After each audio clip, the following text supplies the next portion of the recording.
Chapter 457. Will you fire me? Chapter 457. Will you fire me?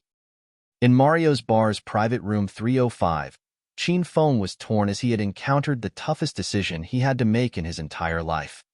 Yin Wushuang's hand was extremely soft and delicate. It was particularly tough for Qin Feng to suppress the urge to move her hand into his trousers. He made himself out to be a nerdy scholar to Yin Wushuang, so how could he commit such a sleazy act? However, just when Qin Feng was fighting within himself, his large hand grabbed Yin Wushuang's hand and shoved it inside his pants. It was too late when Qin Feng realized what had he done. A deadly aura erupted from Yin Wushuang, and her eyes filled with flame.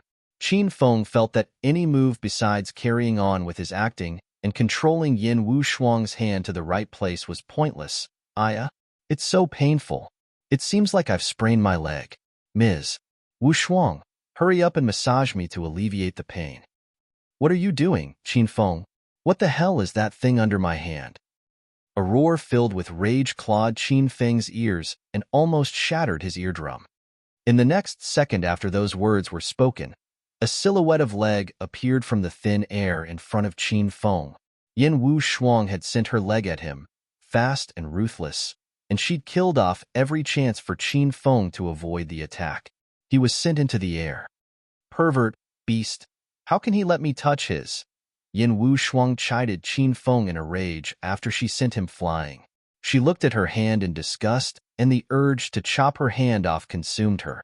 Suddenly, Yin Wushuang regained her calmness as her eyes were filled with astonishment. It's so weird. Why didn't he return the blow? He looks normal, but how could that be? Could it be that he lost all his inner chi in the fight at the Amethyst Dragon Palace 3 months ago? Then, should I proceed with his investigation? Yin Wushuang felt she had made a wrong decision tonight. The intention behind this date was to figure out Qin Feng's strength. She worked all night long, and all she got was molested by Qin Feng and nothing more. Stop there. I'll kill myself if you come over here. In the private room 303, Chang Exine broke out in cold sweat when she saw Gao Hao had undone his belt and pounced on her. Haha, wanna die? You can only die after I fuck you. Gao Hai chided Chang Exine's threats as wasted effort. Halfway through his laughter, a dark figure came at him through the air. In the next second, the dark figure pounced on him and took him away with it. Bang! Yin Wushuang was a powerful martial artist. If it wasn't for Qin Feng's sacred azure battle armor, he would have died from the kick. The huge momentum had smashed Gao Hai deep into the wall, knocking him unconscious and leaving a huge crater in the wall. Thanks to Gao Hai, Qin Feng had slowed down and landed on a squishy object. What is this? It's so squishy. Qin Feng had landed on top of Chang Exine. Instinctively, he delightfully groped Chang Exine's big breast. Chang Exine was flabbergasted at what was happening around her that she had forgotten Qin Feng was the one who was causing the pain in her boobs. With her own eyes, she saw Qin Feng come to her aid like the Superman. He knocked Gao Hai away and landed on top of her body. Holy Jesus Christ! Why are you here, Chang Exine? Qin Feng broke into a cold sweat when he saw Chang Exine. Immediately, he let go of Chang Exine's boobs and rolled aside. He rose to his feet and casually pat away the dust on his shirt. Then, he turned to Chang Exine. Hey, what a coincidence, Chang Exine. Are you having fun at Mario's bar as well? My friends are waiting for me outside, so I'll excuse myself first. Oh yeah, before I forget, the door to your private room almost injured me, but since we know each other so well, I have decided not to make you pay for my injuries. Qin Feng offered her a warm smile and turned his body to leave. He had a good time groping Chang Exine's large boobs just now and foresaw his unfortunate destiny afterward. Chang Exine would certainly cast him out of her house, and he would have to resume his life as a wanderer. Qin Feng, please don't go. Before he could leave the room, Chang Exine, feeble call for help stopped him. What's wrong, Exine? You seem awful.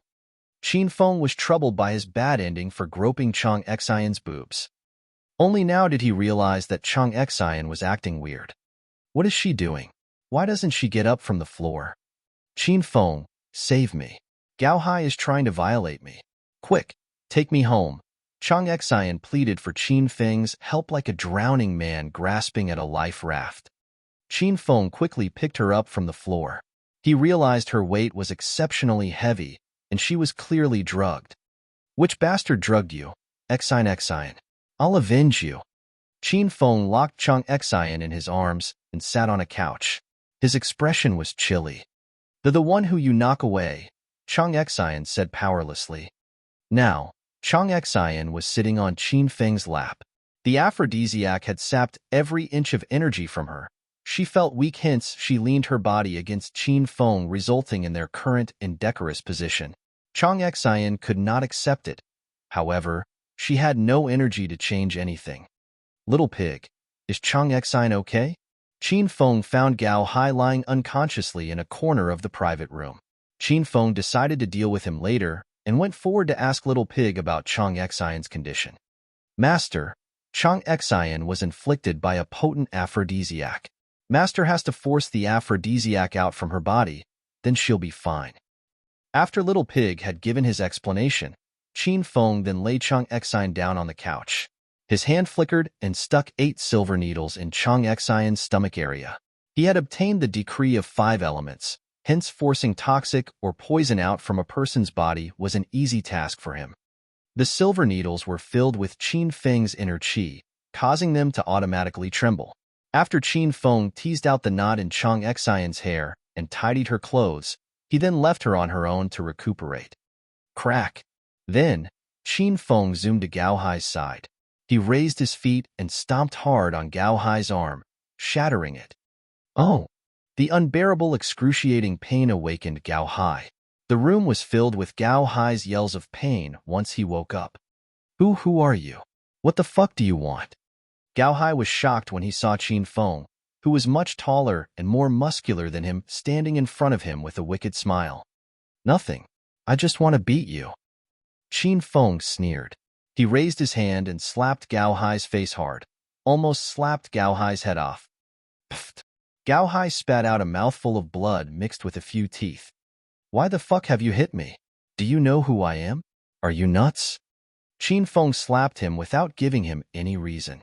Gao Hai was infuriated because he did not know Qin Feng, and he had no idea why Qin Feng had to hit him. Qin Feng was stunned for a while. He replied to Gao Hai with a question of his own. Oh yeah, who are you? I don't know you either. Gao Hai was so exasperated that he almost vomited blood. He stared furiously at Qin Feng and said, What's wrong with you? How can you hit me when you don't even know who am I? Look closely. I'm Gao Hai. I know many people from the government to the underworld. Just you wait for your demise. As the vice-chancellor of the Medical College of Jindu University, Gao Hai did quite well living for himself in Jindu. When he saw that Qin Feng was young, and that he did not have the vibe of a rich young master, he looked down on him. Slap. Before Gao Hai's voice died away, another deep, muffled slap echoed, and it sounded fiercer than the previous slap. This time, the slap knocked Gao Hai's glasses away and almost shattered his nasal bone. So you're Gao Hai. I've been looking for you. Qin Feng said as he offered Gao Hai a wickedly sly smile, giving Gao Hai an impression that he was targeted by a venomous serpent. As he opened his mouth to threaten Qin Feng interrupted him and treated him to a flurry of slaps. Slap, slap, slap. The room was filled with the rhythmic slapping sound. For those who had no idea what was going on in the room, they might have thought that the people in the room were performing some intimate activity. Gao Hai's usually big head and round ears doubled in size until his head was as large as a basketball after Qin Feng slapped him a dozen times, making his features far beyond recognizable. That's enough, Qin Feng. Chang Xian was delighted seeing Gao Hai get what he deserved. But he was now in his last breath. Chang Xian was worried about Qin Feng if he accidentally killed Gao Hai. Xian, this fella dared to violate you. He is bringing a lantern into the toilet, looking for death. Qin Feng bounced and appeared beside Chang Xian. He gestured with his hand and retracted all 8 silver needles in Chang Xian's stomach area back into his system. Do you feel any better now? Qin Feng's cold expression vanished. He tenderly helped Chang Xian to her feet. Chang Xian felt warmed. It was good to be protected by this kind of person. She was infatuated with Qin Feng's gentleness. However, when she thought of how Qin Feng had developed his relationship with Hua Yin to the bedroom, a gush of disappointment welled and filled her heart. I'm okay. Let's go home now. Chang Xian had already risen to her feet. Qin Feng wrapped his arms around Chang Xian's tiny waist and supported her all the way. We just let him go like that? Don't you think he has yet to receive the punishment he deserves? Chang Xian swept her gaze across the bloodied, battered Gao Hai, whose face was full of bruises. The corner of her mouth quivered. Is that considered light? Just leave him like that, Qin Feng. He is Gao Hai, the vice-chancellor of the medical college. Chang Xian had retained her chastity, and Gao Hai had received the punishment he deserved. Chang Xian did not want to make a fuss of the thing as she was afraid Gao Hai might find trouble with Qin Feng later on. What did you say? Vice-chancellor of a medical college? Which medical college does he preside over? Qin Feng's expression changed. Which medical college? The medical college of Jindu University, of course. Chang Xian looked strangely at Qin Feng. In the next second, Chang Xian felt her waist become light. Qin Feng, who had been holding her, had already appeared in front of Gao Hai, grinning from ear to ear, and helped Gao Hai up from the floor. What are you trying to do? Gao Hai looked at Qin Feng like an apparition. His plumpy body trembled in fear. Chancellor Gao, hee. There is nothing to be afraid of. I'm Qin Feng, the lecturer of Jindu University's medical college that everybody has been talking about. I'm quite famous on the campus, and I believe you should have heard my name before. Yes, that's right. I'm the most handsome and talented male lecturer chosen by the students. Qin Feng prattled on about himself, which stunned Gao Hai and Chang Xian.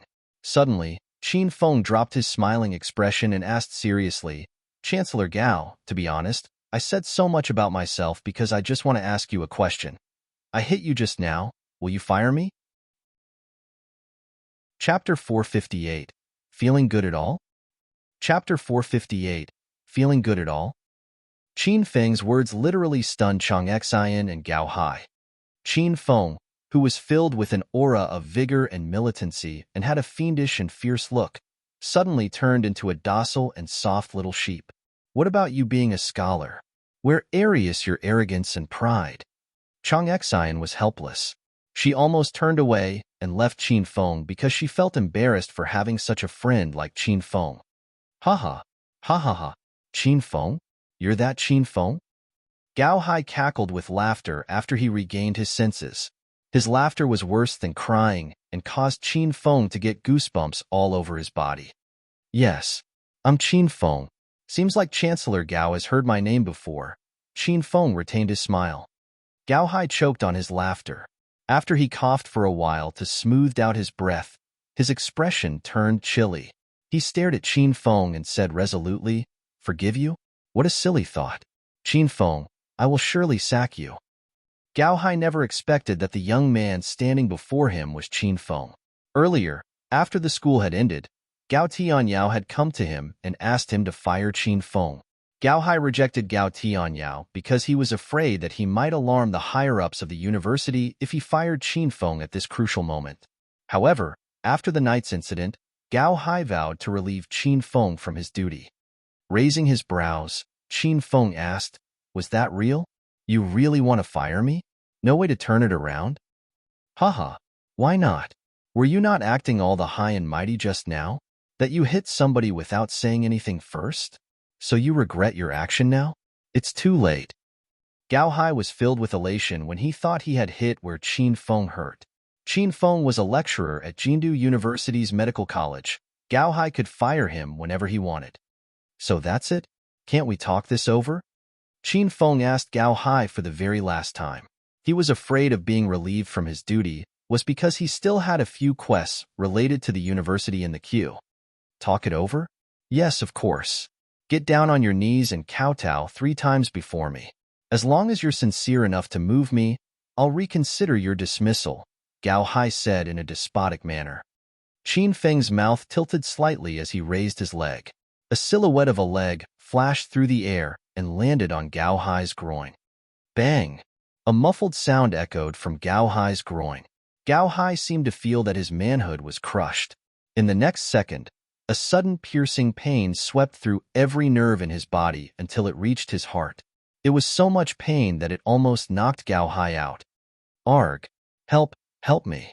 It's so painful. How can you step on my precious? Arg! Gao Hai kneeled on the floor holding onto his crow. The vein on his forehead bulged, and his eyes almost popped out. Chang Xian was stupefied as she exclaimed internally, "What a ruthless person. He has crushed his manhood.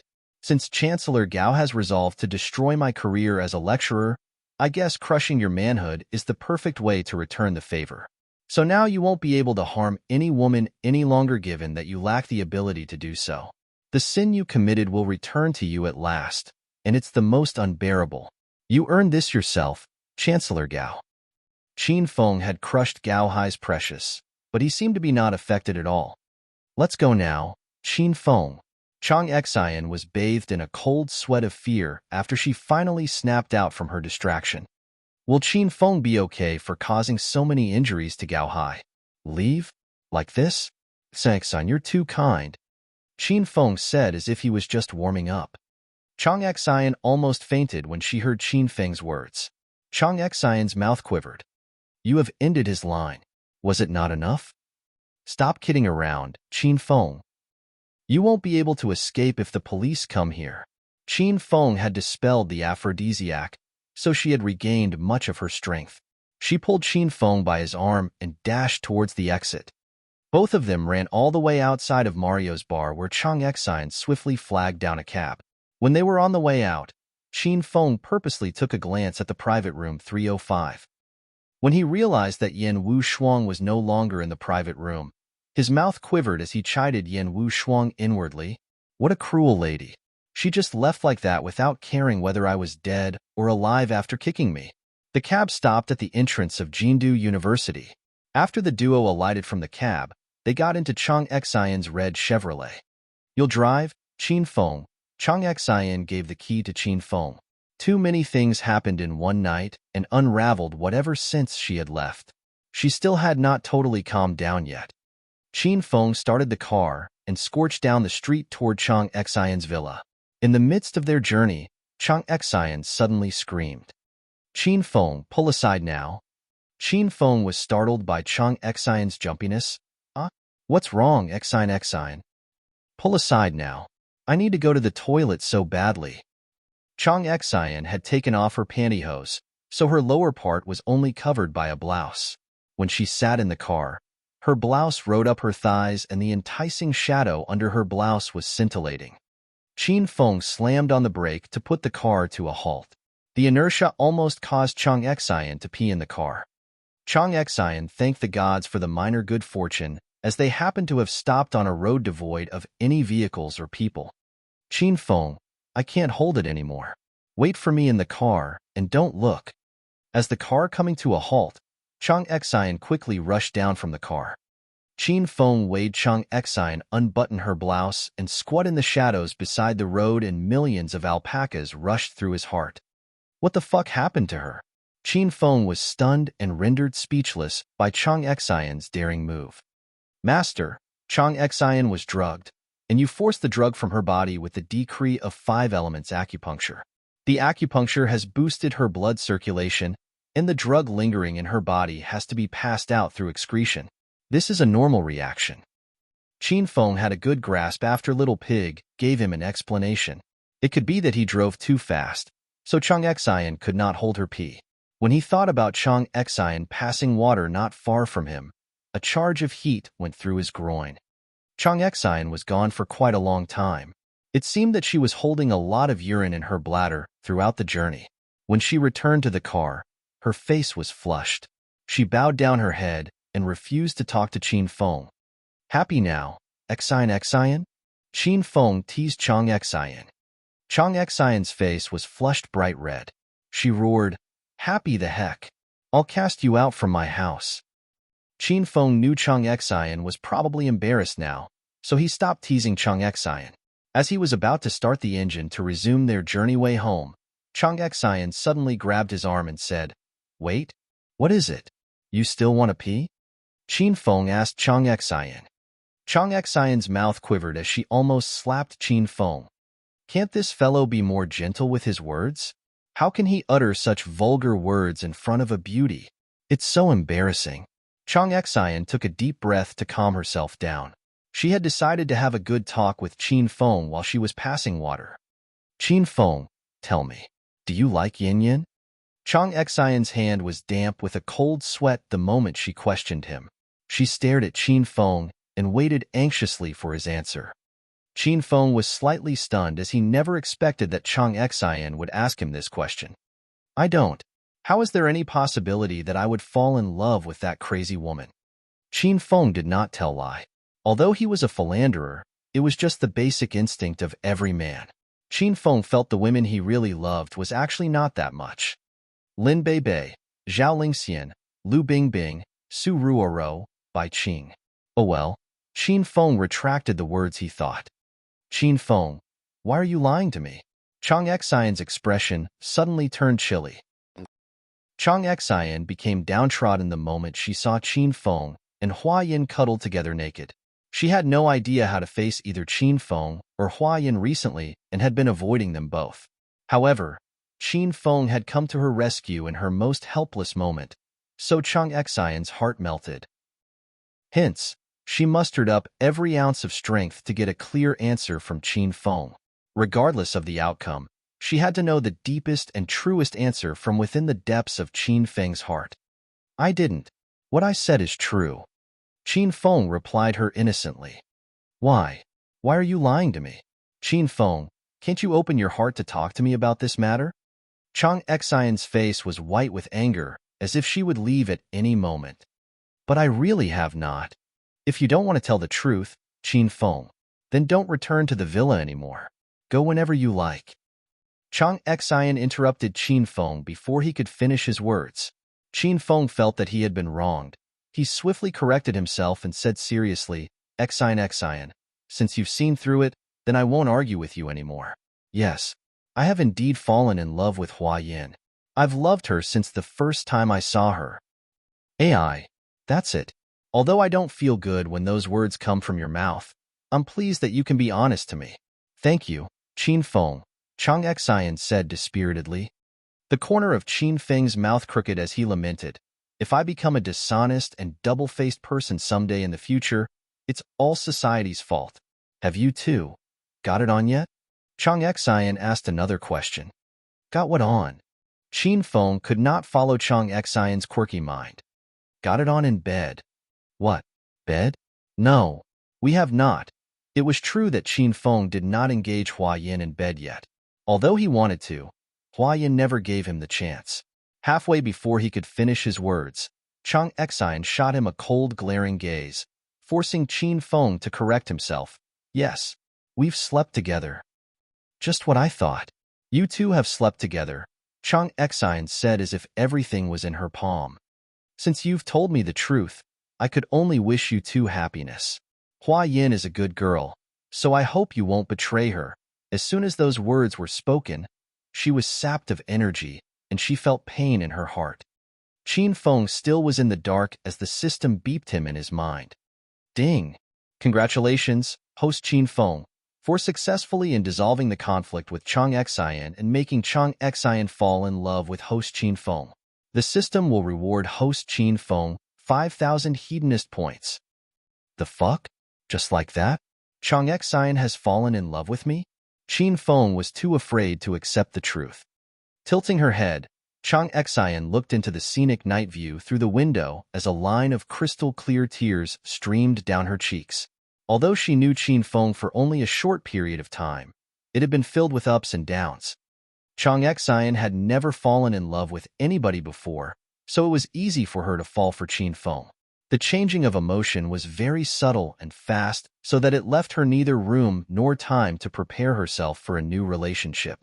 When she finally came to her senses and admitted that she loved Qin Feng, it was too late. She was hurt badly. Qin Feng had developed his relationship with another woman. What's more, Her rival in love was her bestie, Hua Yin. Chapter 459. Qin Feng has told me everything. Chapter 459. Qin Feng has told me everything. The journey home ended in a total silence. Qin Feng stopped the red Chevrolet outside the villa. Chang Xian alighted from the car and went straight into the villa without saying a word to Qin Feng. "You're back, big sister Xian. That bastard Qin Feng is not home yet. He must be fooling with some shady slut somewhere." Hua Yin was weighing TV in the parlor when Chang Xian arrived home. She started whistleblowing about Qin Feng to Chang Xian. Qin Feng entered the villa after Chang Xian and heard just as Hua Yin began slandering him. He stared at Hua Yin, harumphed. "Not everybody is as famous and successful as I to have so many engagements every night. Don't be a cheapskate, and don't be jealous of me." Hua Yin and Qin Feng were happy fighters. They would bicker the moment they saw each other. "Me, Hua Yin, the goddess of Jindu University, is a cheapskate and jealous of you? Haha, that is the funniest joke I've ever heard. What qualities of yours would be worthy of my jealousy anyway? Don't think that everybody is as horny as you. My suitors can queue up from this villa until the entrance of our university, and I'd still ignore them. Next time, the trains run in China, they'll no longer need to be powered by coal. You are all they need. You can put your talent in blowing your own horn to good use by powering the train."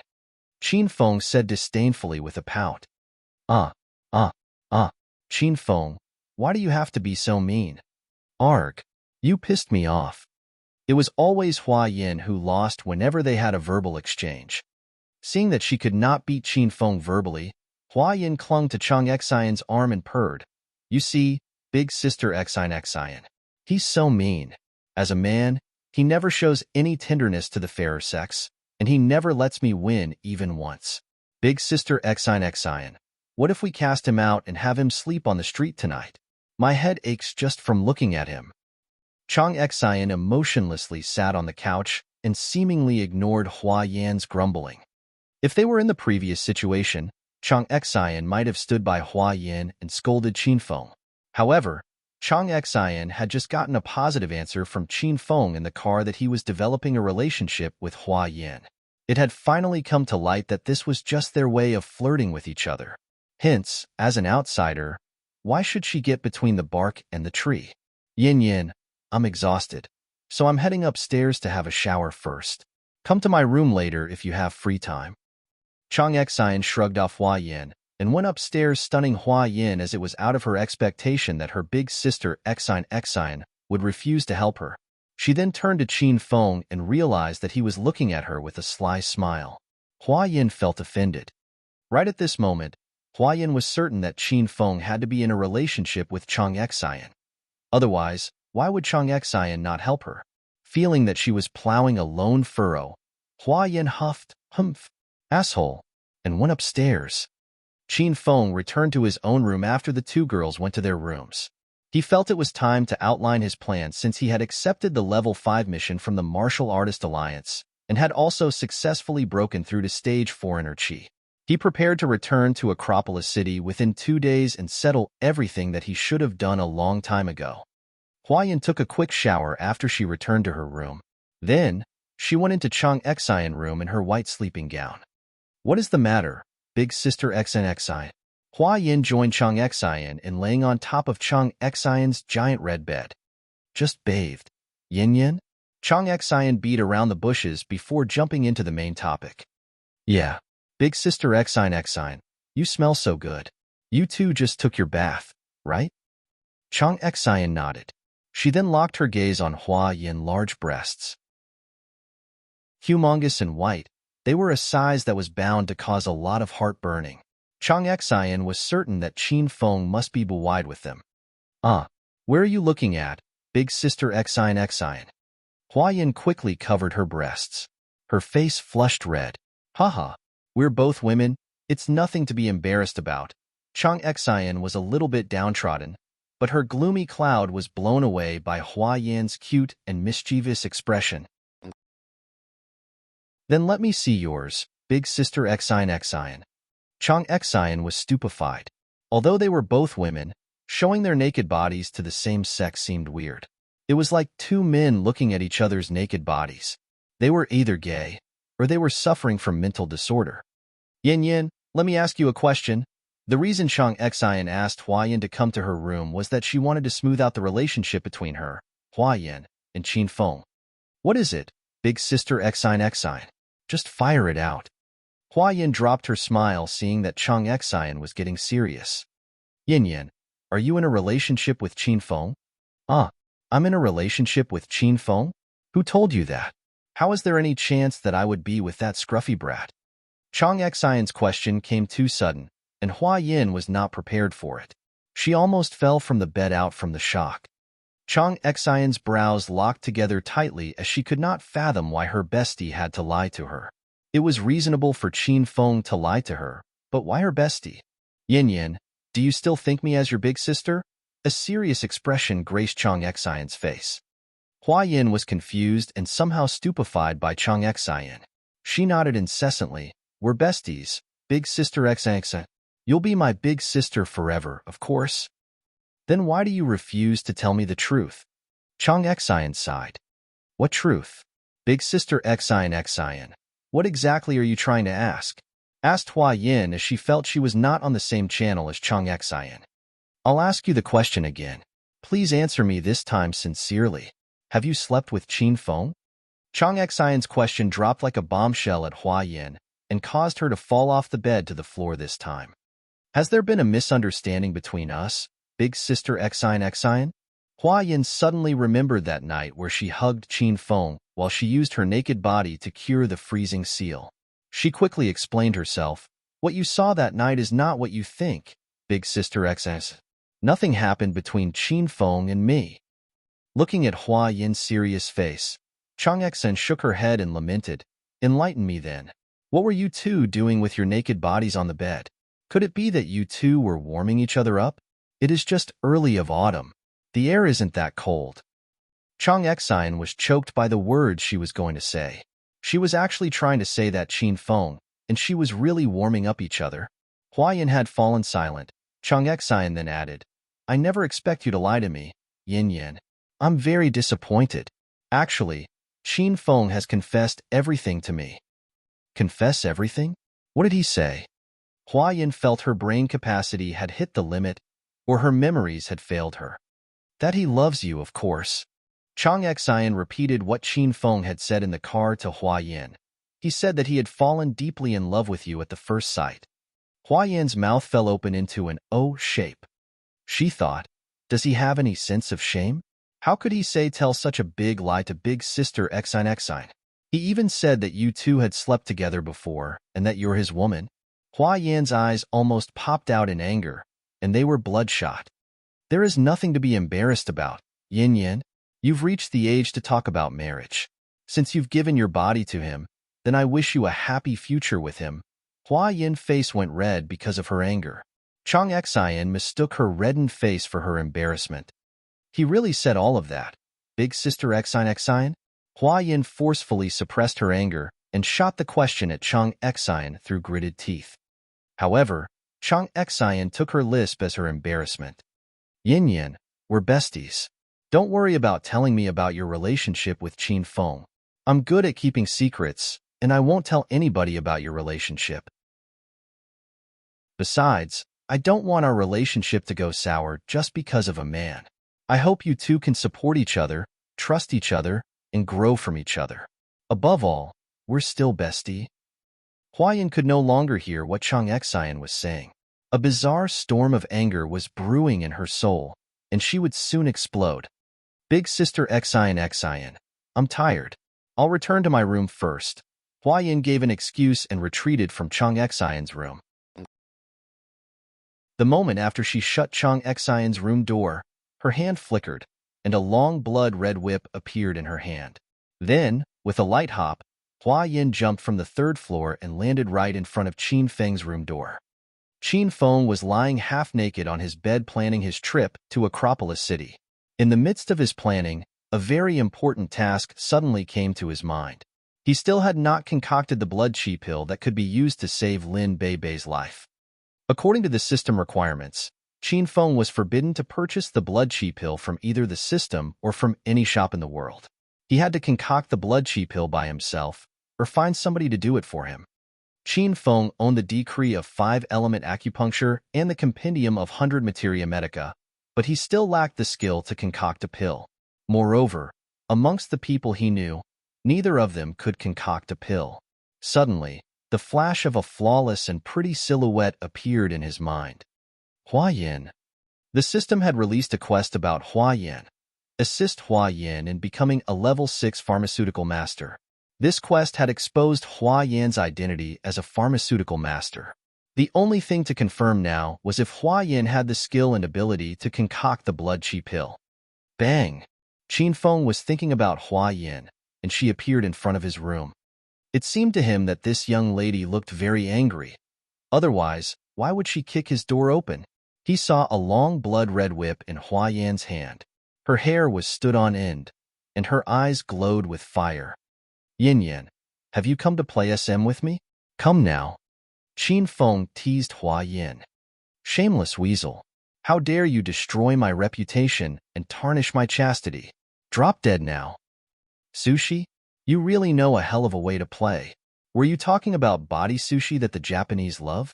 Are you going to place sushi or fruits on your breasts, so I can eat them? Hurry up and remove your shirt then. Hiss.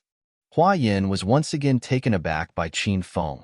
She thought she had experienced the most shameless side of Qin Feng, but only now did she understand that what she had experienced was only the tip of an iceberg. Slap. No words could describe her feelings right now. Without saying a word, she flicked her hand. The long blood-red whip awakened from its slumber and roamed wildly through the air.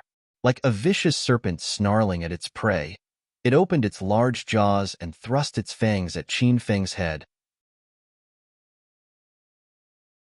Chapter 460, Windblades. Chapter 460, Windblades. Crackle. The long blood-red whip fell with tremendous force on Qin Feng's bed, breaking it into 2 pieces.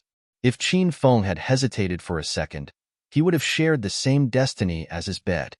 Qin Feng stood by the windowsill bare-armed. His face was clouded with an angry expression and he snapped. What the fuck are you doing in this late night, you crazy woman? Are you trying to kill me? Shut up. I don't want to hear your voice. Slap. Hua Yin flicked her hand slightly and sent the shadow blood whip into the air again. In the next second, a blood-red whip shadow was slammed downward and formed a dome-like shield around Qin Feng. Crackle. The lash shattered the window. The moment Qin Feng escaped through the shattered window, Hua Yin caught up to him. Duh. Qin Feng and Hua Yin landed almost at the same time around 5 meters away from each other. Under the shower of moonlight and the strong blast, Hua Yin's face was as cold as frost, and her long hair danced like mad in the air. Her body seemed to be covered by a layer of frost, and she looked as fierce as a moon deity. What's wrong with you? Did you take the wrong medicine? Or did you forget to take your medicine? Why are you trying to pick a fight with me so suddenly? Qin Feng's expression turned chilly. Hua Yin suddenly barged into Qin Feng's room in this late night, flourished her whip, smashed his bed, and littered his room with debris. It was naturally tough for anybody to accept such a barbaric action, let alone Qin Feng. I want your life. Hua Yin's face was completely veiled with darkness. The shadow blood whip in her hand howled and traveled at lightning speed towards Qin Feng as she refused to say any more words to Qin Feng. Crackle. A long orange whip fell from the sky carrying dozens of orange whip shadow and repulsed Hua Yin's relentless shadow blood whip. Hua Yin's eyes glowed brilliantly as she stared covetously at the orange-grade spiritual whip in Qin Feng's hand. A strong desire to possess the whip burned her. Seems that my hunch was right on point. You're not an ordinary martial artist after all. Hua Yin retreated 10 or so meters after a backflip. She stood on the ground firmly and stared warily at Qin Feng. Qin Feng didn't want to show his true strength to Hua Yin, but Hua Yin's relentless attack and ambush had pushed him over the edge. Qin Feng had no other choice but to show his true side. However, he felt it didn't matter anymore because he remembered that he had already exposed his identity as a martial artist when he scared Feng Ming with the true steel sword. and used the needle manipulation technique to save Lin Qingyuan. Since you understand that I'm not a person you can easily deal with, I suggest you back off now. Otherwise, I'm not going to pull my punches, Qin Feng said seriously. A mere stage 4 inner chi martial artist. Do you think you're really that strong? While my whip. As a stage 4 demon cultivator, Hua Yin's strength was said to be on par with a stage 6 inner chi martial artist when she unleashed her full power. Hence, she looked down on Qin Feng. With a light hop, Hua Yin soared up into the sky like a swallow. On her back was a poignant waning moon. Her cascading dark hair flew with the breeze, and she held a long blood-red whip in her hand. The wind blew open her sleeping gown as well. She's not wearing underwear, Qin Feng murmured. What did you say? Hua Yin had gathered up a lordy vibe, and Qin Feng shattered it in the next second. She was so angry that she almost vomited blood. I said, why did you jump so high? You've exposed yourself. Qin Feng repeated his words again loudly with a serious expression. Hua Yan's long hair danced madly in the wind as it turned umbra, gleaming with red brilliance. Her eyes turned the color of her shadow blood whip. If I don't kill you today, Qin Feng. The skill was very stylish and dazzling. It stunned Qin Feng. Crack. The ice razors were extremely sharp. They could easily penetrate an ordinary person. However, that wasn't the case for Qin Feng. The ice razors formed from demon essence shattered when they made contact with Qin Feng. What's happening? How is that possible? Hua Yin was stunned by the sight before her. She fell from the sky to the ground. As a demon cultivator, the ice razors had catastrophic power. With the ice razors, she could kill her target both effortlessly and unnoticed.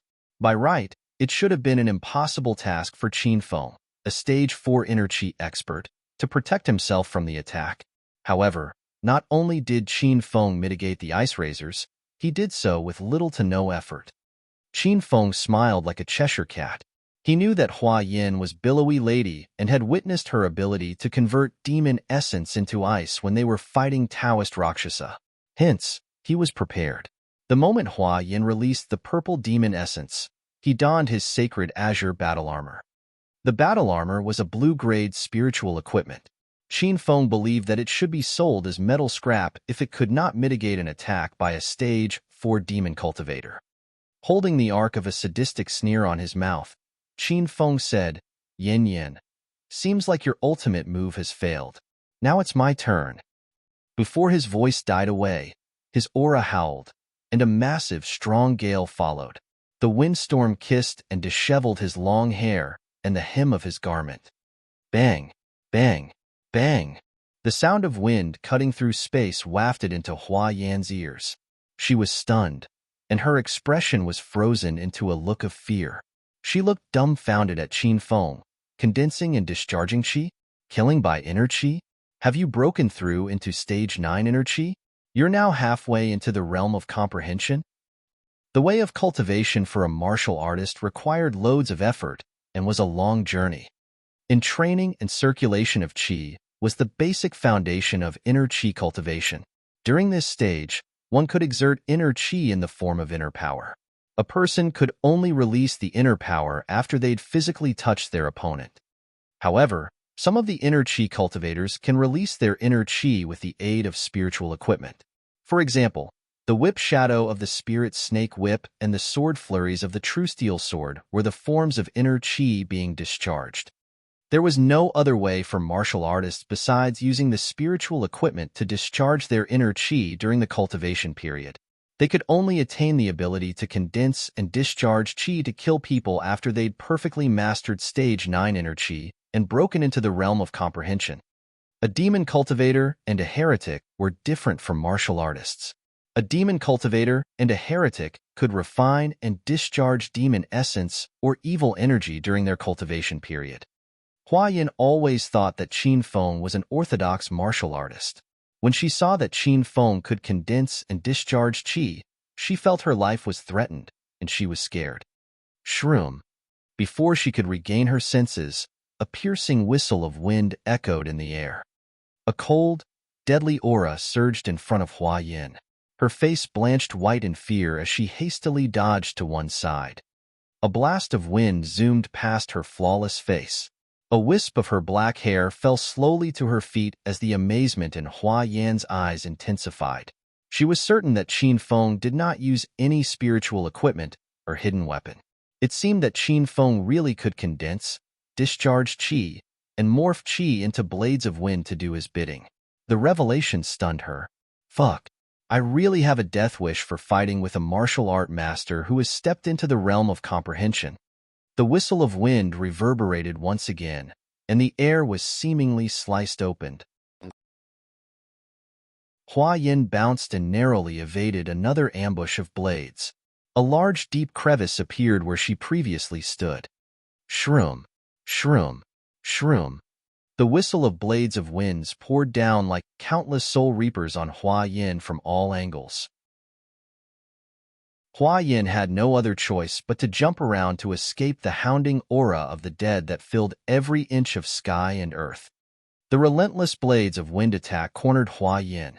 She yelled anxiously, "Qin Feng, do you really want to kill me?" Qin Feng stopped his attack because even he was amazed by the effectiveness of the wind blade technique. According to the system, users could only release the full power of the wind blade technique once he or she had reached stage 4 energy.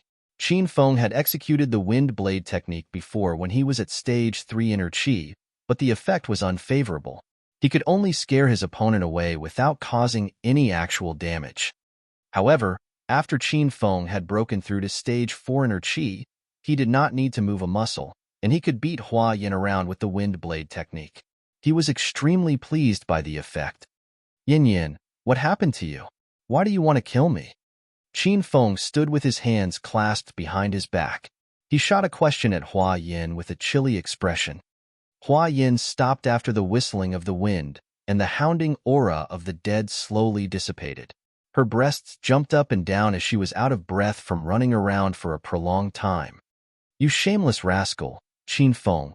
Were you talking nonsense to big sister Hua Yin behind my back that we've slept before? How can you be like this?" Hua Yin huffed. Qin Feng's mouth quivered as he finally understood the reason behind Hua Yan's berserker moment. "But I'm not the one to be blamed," he thought. I'm just joking with Changxian. Don't take it seriously." Qin Feng crossed the garden and arrived beside Hua Yin. Instinctively, Hua Yin stepped a few steps back and stared warily at Qin Feng. She was still haunted by the trauma of being pursued by the deadly wind blades. "How can you joke about that kind of thing? Can't you use your brain to think?" Hua Yin yelled again. She felt Qin Feng was too shameless. Qin Feng felt very hard done by Hua Yin and Changxian. However, he refused to reveal the truth as he knew Hua Yin would not believe in him. "Oh yeah, I was looking for you as well. Do you know how to concoct a blood qi pill?" Qin Feng changed the topic to refocus Hua Yan's attention. Hua Yin was slow to see up to Qin Feng's quirky mind. She zoned out for a good while before her face was overtaken with astonishment. "What are you saying? What is a blood qi pill?" Hua Yin was nervous. Her identity as a demon cultivator was well hidden, as not even her peers who had been with her for 3 years knew she was a demon cultivator. Hua Yin had another secret identity, pharmaceutical master, and she kept this identity a secret even more. She was unable to fathom how Qin Feng knew that she was a pharmaceutical master. "Yin Yin, it's our fate for living under the same roof that I know, and I'm in need of a blood qi pill right now. If you really know how to concoct a blood qi pill, please help me. I have all the ingredients ready. If you help me, I'll give you handsome rewards," Qin Feng said coquettishly with a pout. Hua Yin quickly covered her mouth with her hand. She wanted to throw up. Chapter 461. The Pharmaceutical Master Who Made a Pill on a Gas Stove. Chapter 461. The Pharmaceutical Master Who Made a Pill on a Gas Stove. After a good while, Hua Yin looked at Qin Feng again with starry eyes. "You really want to make a blood qi pill?" "Yes, and I want it now." It was rare for Qin Feng to exhibit such serious and stern expression. "What do you want to do with the blood qi pill?" asked Hua Yin. Her dark irises rolled around. and her mouth slightly curled into an arc as a devious idea flashed in her mind. Of course, I'll keep it for myself. As a suave, urbane, and sophisticated genius, I am doomed to be envied by others. With a blood-cheap pill in hand, I can secure my life should I ever be hunted down by my enemies. Qin Feng beat around the bush as he did not believe in Hua Yin yet. Hua Yin refused to believe Qin Feng's nonsense. She remained silent and sank deeper into her thoughts. Hua Yin was still angry with Qin Feng because he went overboard with his joke this time. How could he have said that she slept with him? There was no way that Hua Yin could swallow or accept the kind of horrendous action that tarnished her reputation. Aside from being a Stage 4 demon cultivator, Hua Yin was also a Level 3 pharmaceutical master. The blood chi pill was a Grade 2 pill and could be made by any Level 2 pharmaceutical master. As a Level 3 pharmaceutical master herself, the answer to his question was obvious. Of course, she could make the pill. When Qin Feng asked her to make him the blood chi pill, a perfect plan to get back at Qin Feng began to form in her mind. Give me 100-year blood lotus. Without this spiritual plant, I can't make the blood chi pill. Hua Yin extended her hand to Qin Feng.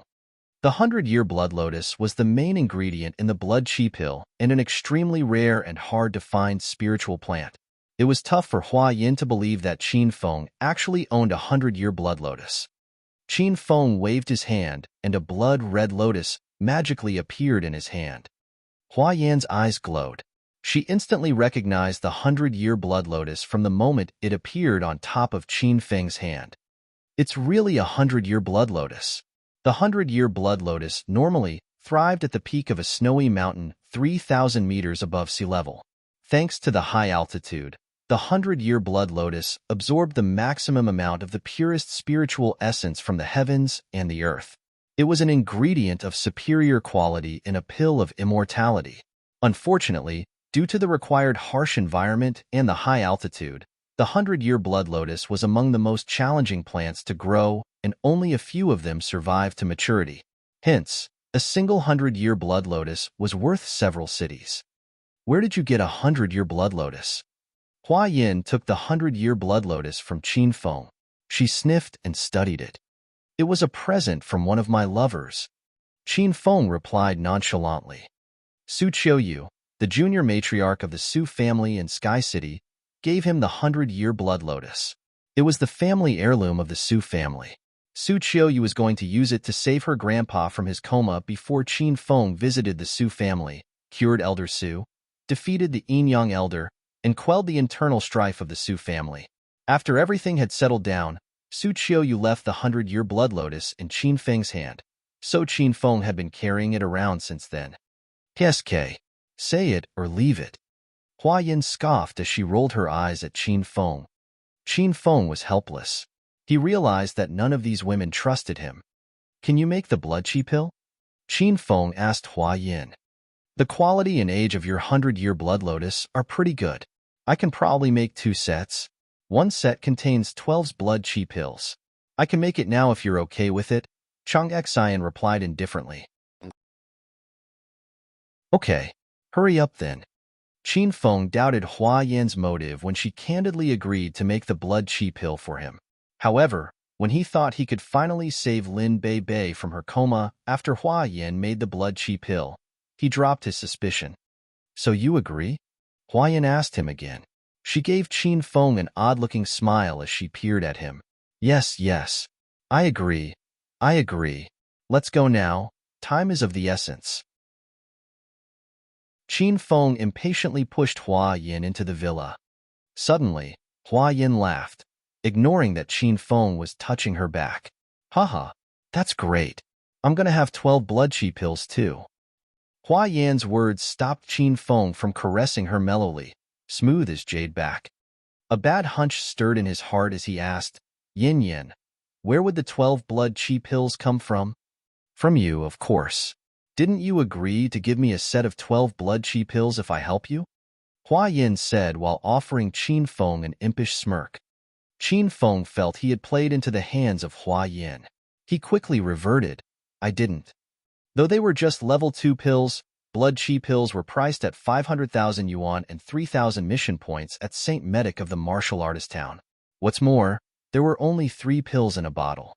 Now Hua Yin demanded 12 pills, which equaled 4 bottles of blood chi pills from the St. Medic. What a black-hearted woman. No? That's fine then. Find somebody else to do the task for you. Hua Yin shrugged her shoulders, turned around, and prepared to leave. It was always Qin Feng who pranked and toyed with Hua Yin. He never thought he would one day be hoisted by his own petard. He was angry, but he was at her mercy. If an ordinary person consumed a blood chi pill, he could immediately break through to stage 1 inner chi and step onto the path to becoming a martial artist. When low-leveled cultivators used it, it granted them the possibility of breaking through to stage 4 inner chi. Qin Feng was already a stage 4 inner chi expert, so the blood chi pill would have no effect on him. As such, he ended up agreeing. Hee, I was wrong, Yin Yin. I did mention that I'd give you 1 set, but now, can you please make my portion first? You can keep the remaining ingredients so that you can make your own whenever you want. Does that sound fair to you? Qin Feng said cheerfully. Hua Yin was in 7th heaven, as she had successfully stolen 12 blood chi pills from Qin Feng. She felt she would have a good night's sleep tonight. And this was just only the beginning of her revenge. She would not spare him so easily. She was preparing another big present for him when she made the blood chi pill for him. After Qin Feng and Hua Yin reached a temporary consensus, they went to Hua Yan's room. Hua Yan's room was permeated with her unique fragrance which teased Qin Feng's nostrils and troubled his mind. This wasn't the first time Qin Feng had visited Hua Yan's room. He did not get a good look last time, so he looked around her room like a curious baby. Then, something on Hua Yan's bed rammed into his sight: her lace undergarments. Hua Yin was fast to notice what Qin Feng was staring at. A bright red instantly overtook her glistening snow-white skin as she yelled at him. Turn around. Give me some time to clean my room. Don't turn back if I don't tell you to, or else I won't help you make the pill. Qin Feng hesitated to turn around and lamented, TSK, TSK, TSK. What a huge bra she has, but why are her underwear so small? Will that really cover all of her private parts? Ahem, ahem. I'll now go make the pills. You stay in my room and keep anybody from disturbing me. I need perfect silence when I'm making the pills. And you, I warn you not to have any illicit thoughts about me while I'm away. If you do, I'll take the 100-year blood lotus for myself. Hua Yin made a quick work cleaning her room. Then, she pretended to be fierce and threatened Qin Feng, which did little good to deter him. He felt her current expression was cute and charming. Where do you usually make pills, Yin Yin? Can I have a look? Qin Feng was curious about the process of making a pill. No way. My workshop is forbidden territory. It's off-limits to all unauthorized people. Hua Yin spoke resolutely as if there was no room for compromise on the matter. She then walked to the large wardrobe in the corner of her room and opened it. The fragrance of various herbs wafted into the room. Only then did Qin Feng realize that Hua Yin made a wardrobe of herbs in her room. He thought the wardrobe was used to house her clothing.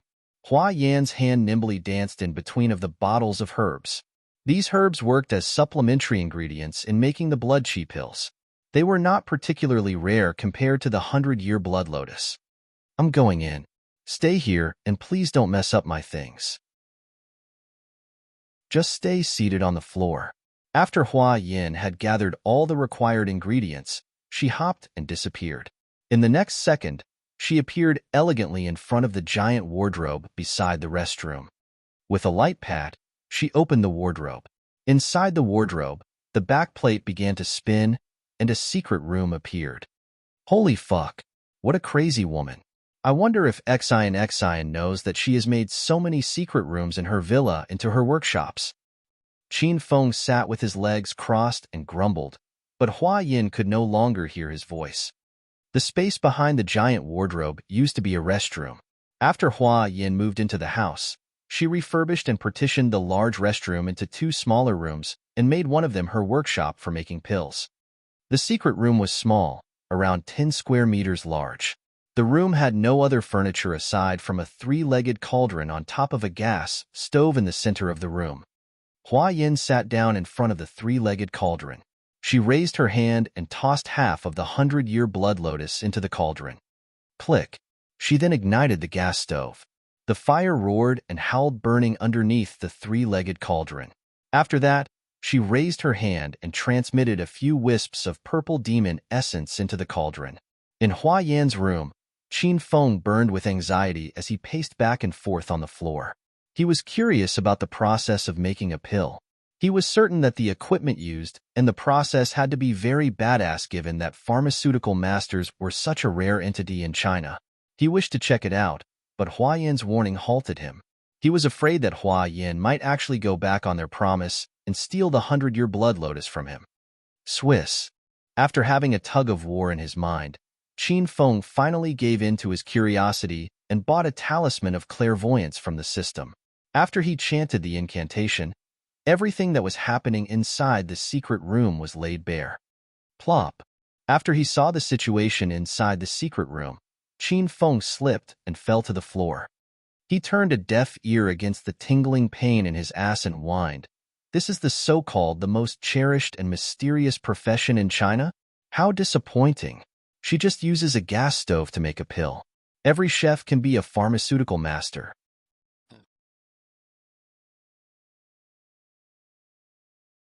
Chapter 462. Making the Pill of Immortality. Chapter 462. Making the Pill of Immortality. At this point, Qin Feng felt that he had been living a lie his whole life. He thought pharmaceutical masters were such rare entities, and that they had to be pretty awesome to utilize all sort of anomalous equipment and superb, arcane moves to make a pill. However, what Hua Yin did shattered his good idea of pharmaceutical masters, and he felt disappointed. Master, don't look down on pharmaceutical masters.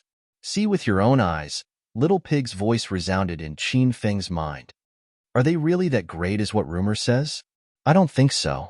As long as I equip myself with the knowledge of natural herbs and own a recipe, all I need is a microwave. I just have to set a timer and let the microwave do the work for me. Qin Feng said with a pout. The moment he saw Hua Yin make a pill on a gas stove, he had the urge to buy himself a higher-grade microwave. With better equipment, he had the confidence that he could make a better pill than Hua Yin. Moreover, he now had the compendium of 100 materia medica in his arsenal, so he could identify every plant that existed in the world. The only thing he lacked was the recipe.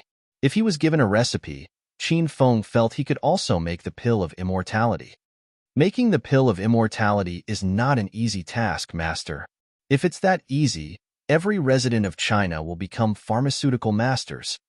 Little Pig rolled his eyes at Qin Feng. Then, he added, a qualified pharmaceutical master must be multi-talented. Not only do they have to be familiar with the plants in nature, they also need to know the pharmacological potencies of each of the plants and the subtle changes that occur after fusion, because sometimes two benign plants after fusion become deadly poison. Learning the pharmacological potencies of herbs is merely the very first step of becoming a pharmaceutical master. Their acute senses are the real McCoy. This is because making the pill of immortality consumes a lot of time, and the heat of the fire needs to be on point. Only a pharmaceutical master who is born with hyper-intuition or has nurtured their senses to the extreme can control the fire and estimate the time necessary to make the pill with clockwork precision. The heat of the fire, timing, order, and the portion of ingredients are of vital importance to making the pill of immortality. Even a very slight deviation of any of the steps mentioned will result in failure. A failure pill will either have different medicinal properties, or the pill will change entirely into another type of pill. A person can nurture their senses to achieve hyperintuition, asked Qin Feng. Qin Feng obtained the ability to achieve hyperintuition, a special ability which heightened his six senses tenfold for half an hour every day after he purchased the sacred azure battle armor. He had experienced the effect of hyperintuition when he fought Taoist Rakshasa. It was marvelous. You can, of course. Only a small portion of people are born with hyperintuition. I wouldn't be exaggerating if I said that it happened only once in a million chances. Hence, many people train their six senses to become a pharmaceutical master. However, The effects of training are minute. It requires a person to train continually for a decade, if not decades, to achieve the very standard of a pharmaceutical master, said Little Pig. Hua Yin was already a stage 2 above pharmaceutical master. That said, was she born with hyperintuition? Qin Feng was filled with joy. He exclaimed, "What an outstanding girl, just like me. We're both chosen ones." Qin Feng's narcissism disgusted Little Pig, so he ignored Qin Feng. While the talisman of clairvoyance was still in the effect, Qin Feng quickly turned to see into the secret chamber. Something big was happening in the secret chamber. Hua Yin sat cross-legged with waves of purple demon essence shrouding around her body. A dignified expression graced her face. She shut her eyes, keeping herself from the outside world, and focused on making the pill. She looked nothing like the way she usually was. Rumble. From time to time, the purple demon essence enshrouding her shot into the gas stove. When it happened, the flame billowed and shot up to the ceiling as if gasoline had been poured on it. Rumble. Rumble. Hua Yin waved her left hand in the air, causing the three-legged cauldron to spin slowly in the air. Her right hand was busy, as well, throwing the ingredients in her hand into the cauldron intermittently. The demon essence was used to control the fire. Her left hand spun the cauldron, and her right hand controlled the order and portion of ingredients. Indeed, it was hard to become a pharmaceutical master judging from how Hua Yin conducted all three actions in harmony and almost seamlessly. Most people could not attain such ability even if they trained hard for their whole life. Bang! A cloud of purple demon essence shot into the flame. Perhaps Hua Yin had lost control of the demon essence. An outburst occurred. Countless sparks of fire flashed in all directions. Some of the fire sparks fell on Hua Yin's body. Making pills was subjected to many risks, and it was normal for Hua Yin.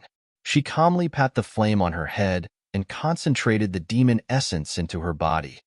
Swoosh! The demon essence turned into solid ice and protected her from the sparks flying everywhere in the chamber. Hiss! Qin Feng was taken aback by the scene. His little Qin Feng stiffened. Even though Hua Yin had extinguished the fire, she was too late. Her gown burned, and she was naked. She remained seated on the floor with her eyes closed as she focused on making the pills as if nothing had happened. She sat with her back straight. Her breasts were huge, hanging firmly on her body, and her nipples were pinkish. Her waist was as small as tree branch. However, her butt was voluptuous. With her long and slender legs, she sat cross-legged, showing a bit of the sight between her legs. Qin Feng could not help but keep staring at it. Shroom. Suddenly, Hua Yin hopped above the cauldron. Her purple demon essence intensified. She sent the demon essence into the gas stove under the cauldron. Room. The flame leaped into the sky, dazzling and bright. It seemed to engulf the secret chamber. Hua Yin returned to the ground after she hovered for quite some time above the cauldron. After she returned to the ground, she did not return to her previous posture. Instead, she lay on her stomach. She moved strangely, like she was practicing the toad training skill. Her legs were wide opened, and her palms were pressed to the floor. Plop! A warm liquid flowed out from Qin Feng's nostril. It wasn't because Qin Feng was weak-willed. Hua Yin's movements were too enticing. He was facing her voluptuous butt. Shroom. The toad training skill stance only lasted for 10 or so minutes before she jumped above the cauldron again. She kept throwing different kinds of herbs into the cauldron with her right hand, while used her left hand to control the spinning speed of the cauldron. Qin Feng heaved a long sigh of relief. Qin Feng kept his eyes opened wide for the previous 10 minutes, staring fixedly at Hua Yin with blood-filled eyes. Half an hour passed, and the effect of the talisman of clairvoyance wore off. When the wardrobe and wall in front of Qin Feng turned back to their original state, Qin Feng quickly initiated the system to purchase another talisman of clairvoyance. However, the tormenting feeling of the sight within and the inability to touch Hua Yin halted him. He did not welcome the same feeling again, so he dropped the thought. Time flew, and the dawn came. Qin Feng finally regained his calmness. He cultivated for the rest of the night by circulating inner qi in his body. Qin Feng, As soon as he opened his eyes, Hua Yan's voice behind the wardrobe wafted into his ears. Yes? Are you done with the pills? Qin Feng jumped and arrived at the wardrobe 3 meters away from him. Yes, I'm done. Ji, give me your hand. I'll pass the blood qi pills to you. After that, get out of my room. Qin Feng sensed a subtle of nervousness in Hua Yan's voice. Her voice sparked Qin Feng's memories. He remembered clearly that Hua Yan went into the secret chamber in her sleeping gown. Then, the flame burned her gown and left her naked. When he realized that they were merely separated by a piece of gypsum plasterboard and that Hua Yan was practically naked, the notion stunned him. And when he fantasized about Hua Yan's great figure, he almost could restrain the beast within himself from pouncing on Hua Yan. Yin Yin, let me inside. I wonder how your secret chamber looks like. Qin Feng knew her condition now. He purposely said so to scare her. Just as he thought, Hua Yin was scared. Her voice trembled as she swiftly said, Don't come inside. If you set your foot inside this room, I'll confiscate your blood qi pills. Grinning from ear to ear, Qin Feng was exalted listening to Hua Yan's nervous voice. Hey, how can you be like this, Yin Yin? We're good friends. I just want to see your bow. Qin Feng almost spilled the beans. He thanked the grace of luckiness from God for Hua Yin not cawing what he said. He quickly changed, Ahem, your secret chamber. What's the matter with that? Hua Yin was now pressing the plasterboard with her naked back. She said anxiously, I'll let you visit next time. I just finished making your pill, and it's a mess here. It's not good to show you now. Okay, fine. Just as you said. I'll visit your chamber next time. Hua Yan's hanging heart dropped after Qin Feng finished his sentence. However, before she was finally relieved, Qin Feng's voice sounded again. Then come out now, Yin Yin. I need to thank you personally for making me the blood qi pills. Qin Feng deliberately said, so to trouble Hua Yin. He was angry at Hua Yin for stealing 12 blood qi pills from him. He had to punish her a little. I'm too exhausted to move. I'll rest for a while in the chamber. Please leave me alone. Qin Feng pushed the plasterboard while saying, You're tired? I see. You must be exhausted from making the pills for a whole night. Then please stay put. I'll come into the chamber to carry you out so that you can rest on your bed. Hua Yin felt Qin Feng was pushing the plasterboard. Frightened, she immediately turned around, sandwiching and distorting her large breasts in between her body and the plasterboard. Here are your blood qi pills. Hurry up and go away. Otherwise, I won't make you pills next time. Qin Feng had pushed her over the edge. She opened a small gap from the plasterboard and hurled a jade bottle outside. Qin Feng took the jade bottle. When he opened the bottle, wisps of herb fragrances filled the air and wafted into his nostril. He counted and confirmed there was really 12 red blood qi pills in the bottle. Qin Feng was happy as a lark as he finally obtained the blood qi pill. His excitement was best shown when he felt the urge to storm down to Acropolis City now to massacre the Sima family and save Lin Bei Bei from her coma. Why are you still here? What do you want? Hua Yin moaned. After Qin Feng kept the jade bottle, he offered Hua Yin a sly smile and said, Yin Yin, the blood qi pills you made are great, but I wonder why I smell rich milk incense from the pills. What did you add? A bright red was rose on Hua Yan's face. Her sleeping gown was burned, and she had to use both her hands to stop Qin Feng from barging into the secret chamber. So the only secure place left to put the blood qi pill was her cleavage. Qin Feng had exposed her action, causing Hua Yan to burn with the urge to go out now and kill him. Qin Feng retreated from Hua Yan's room as soon as he finished his sentence. Hua Yan's eyes were filled with fire as a smirk crossed her lips. Hee. This is what you get for always messing around with me, Qin Feng. I've added angel grass when I made you the blood qi pills. Although it won't affect the final effect of the blood qi pills, the addition of the aphrodisiac, may you pray to God, Qin Feng. Hua Yin was stark naked. She guffawed brazenly and made her breasts jump up and down continually.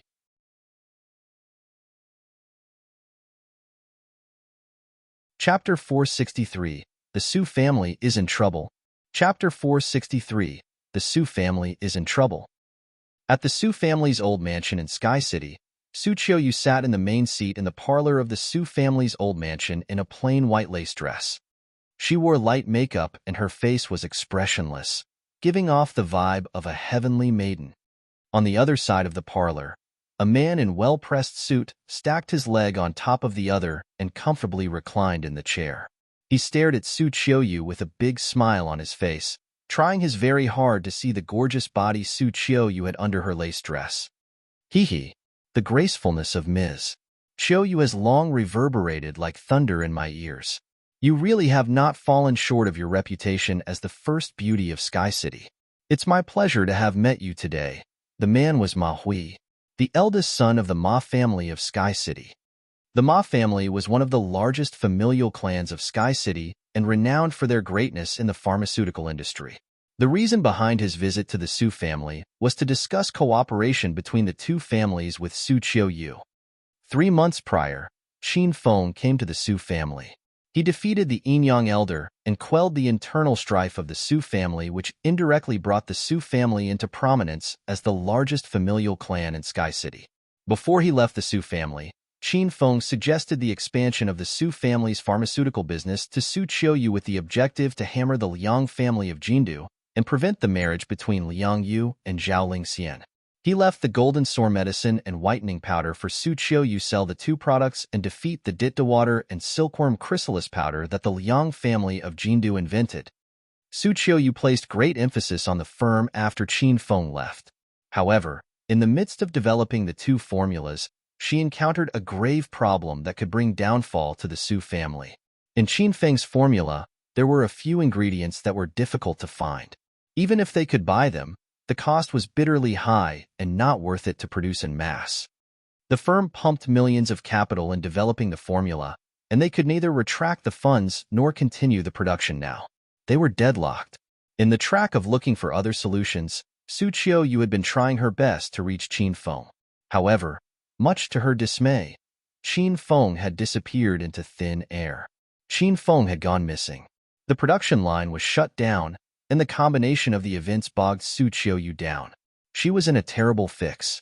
She had to juggle her time between looking for Qin Feng and finding a solution to pull her firm out of plight. Numb to such praises, Su Qiuyu said emotionlessly, "Prince Ma, we're both residents of Sky City. Why don't you stop beating around the bush and jump straight to the point?" A gleam of coldness flashed across Ma Hui's eyes. He continued to offer her a beaming smile. "I've received news that the Su family is expanding their business into the pharmaceutical industry. Is that true, Ms. Qiuyu? If that is true, may I know how everything is going now?" The Su family had presided predominantly over the entertainment and real estate industry. They were a newbie in the pharmaceutical industry. Hence, when the Su family made a huge investment in the pharmaceutical industry, it was natural for the Ma family to keep an eye on them. As a family that was based in the pharmaceutical industry, the Ma family was afraid that the Su family might undercut them. "I believe Prince Ma has an understanding of the whole story before approaching me. Why are you asking again?" Su Qiuyu eyed Ma Hui thoughtfully. There was no way of knowing what was on her mind. "Marvelous, Ms. Qiuyu is indeed a beautiful woman of admirable sang-froid, always poised and self-possessed in the face of trouble, handling matters confidently and without haste. You really have widened my horizons. Then, I should jump to the point and reciprocate Ms. Qiuyu's charisma. I hear the pharmaceutical firm of the Su family is in a jam, and that you guys have lost 5 million in the capital in merely 3 months. I'm here today to inquire about the wish and the future plan of the Su family with regards to their continued venture into the pharmaceutical industry." Ma Hui made clear what he had come for. Su Qiuyu was wise and far-sighted. She knew the meaning of Ma Hui's words. As such, she said, "I'm sorry to have worried you, Prince Ma. However, with all due respect, I believe what you asked is beyond your pay grade. It isn't for you, or the Ma family behind you, to be concerned about whether or not the Su family will continue to venture into the pharmaceutical industry. I won't sell the firm to you. If you don't have other things to say, the door is there. Please help yourself out." A flash of merciless intent flashed across Ma Hui's eyes. He had to admit that Su Qiuyu was indeed highly intelligent. This kind of wise and pretty woman was not to his liking.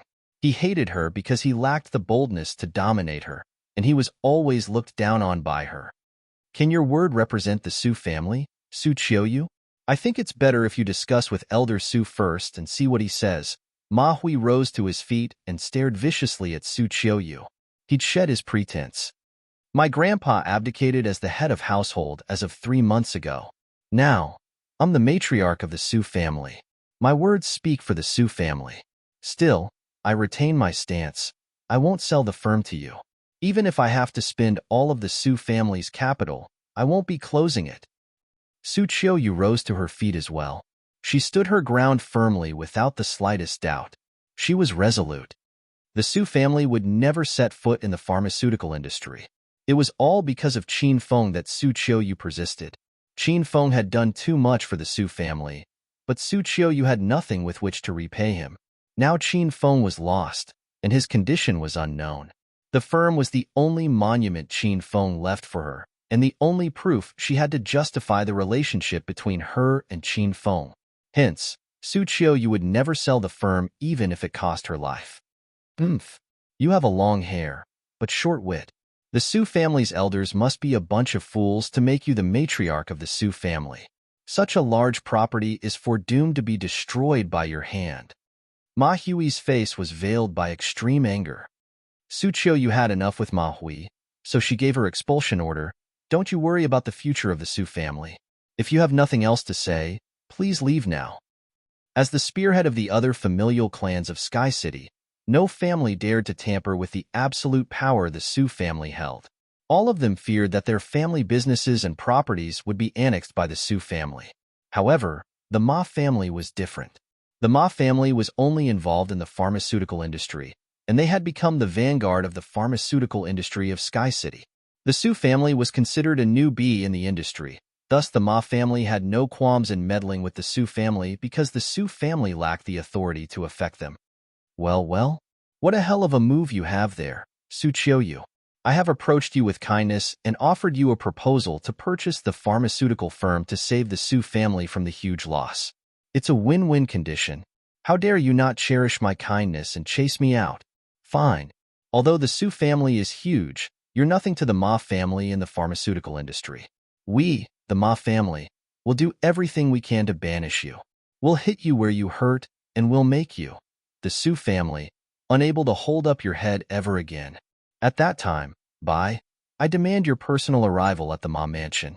You must not wear any clothes, and I want you to kneel on the floor to plead for my help. Ma Hui threatened Su Qiuyu and left with a huff. Never believe in Ma Hui. This was what Su Qiuyu thought, and she was right. After knowing the Su family had suffered a huge loss, the Ma family purposely sent Ma Hui to further humiliate them. The Ma family wanted to purchase the pharmaceutical firm from the Su family at a rock-bottom price and make the Su family their stepping stone to fortify their prestige. However, their petty, filthy plan did not escape Su Qiuyu's eyes. She was wise and had seen through it. Hence, when Ma Hui showed his true intention, Su Qiuyu turned him out the door. As soon as Ma Hui exited the main gate of the Su family's old mansion, Su Qiuyu heaved a sigh. Feeling weak all over, Su Qiuyu threw herself into the chair. Wearing a poised, tough mask in public, only she herself knew that she was actually on the verge of collapsing. She had raised to the head of household of the Su family for mere 3 months, and she had already wasted 10 millions of fund in her first project. Aside from that, Qin Feng's safety troubled her day and night. Under the haunting of prolonged stress and worry, Su Qiuyu had become thinner, and her physical condition depreciated. Qin Feng, where are you now? I know you're still alive. I know you wouldn't have just died just like that. Su Qiuyu mumbled to the spacious parlor. She had fallen for Qin Feng when he visited the Su family's old mansion last time. However, due to her pride, she had refused to expose her true feeling to Qin Feng and decided to hide it deep inside her heart. Now that Qin Feng had gone missing, and she began to regret. Why couldn't I have been better to him when he was around? Qiuyu, did you miss me? I'm just behind you. A roguish voice sounded behind Su Qiuyu, frightening her so much that she fell to the floor. Qin Feng, is that you? Su Qiuyu quickly turned around. There was nothing behind her, let alone mention Qin Feng. Could it be that I've missed him so much that I'm having hallucinations? Su Qiuyu's heightened spirit dropped into the abyss again. Su Qiuyu returned to her seat. Pulling an all-nighter and prolonged insomnia had left her exhausted. She could not stand for too long. Qin Feng was hiding behind the chair, smiling mischievously as he was amused by Su Qiuyu's reaction. He wore a white suit and white leather shoes. His hair was fixed on top of his head, and he had the vibe of Su Wenchang from the Bund. Where have you been, Qin Feng? Will you miss Xia Tian and I like we miss you? All expressions had washed off from Su Qiuyu's face. She began to mumble to herself. Of course. At night when all is still, I've always thought about you too. I was always thinking how great it would be to have you two warm my bed at the same time. Qin Feng laughed. Remaining locked in her own thoughts, Su Qiuyu's voice was distant and weak. You want us to warm your bed? Come out now, then. I'll promise you anything as long as you show yourself. Before her voice died away, her body stiffened. She noticed somebody was behind her, and before she could react to it, a pair of strong arms had locked her into his embrace. Then, warm lips began to kiss her ear. Men, who is that? Release me now. Su Qiuyu finally snapped out of it after she moaned for a little while. She started to struggle. She had never been hugged or touched a man since she was born, as she would never allow a man to perform such impolite actions to her. Qiuyu, you said you'll give me anything I want as long as I show myself. Why are you eating your own word? Qin Feng knew he scared Su Qiuyu, so he released her. Su Qiuyu spun around her body, and she was stunned. Her brain had exploded. There was barely anything left. The man in front of her was tall and handsome. He had highly developed, broad shoulders, two wide eyes, and his face was flawless. He was wearing a just right smirk on his face which would not make anybody nauseous, but would make you fall for it.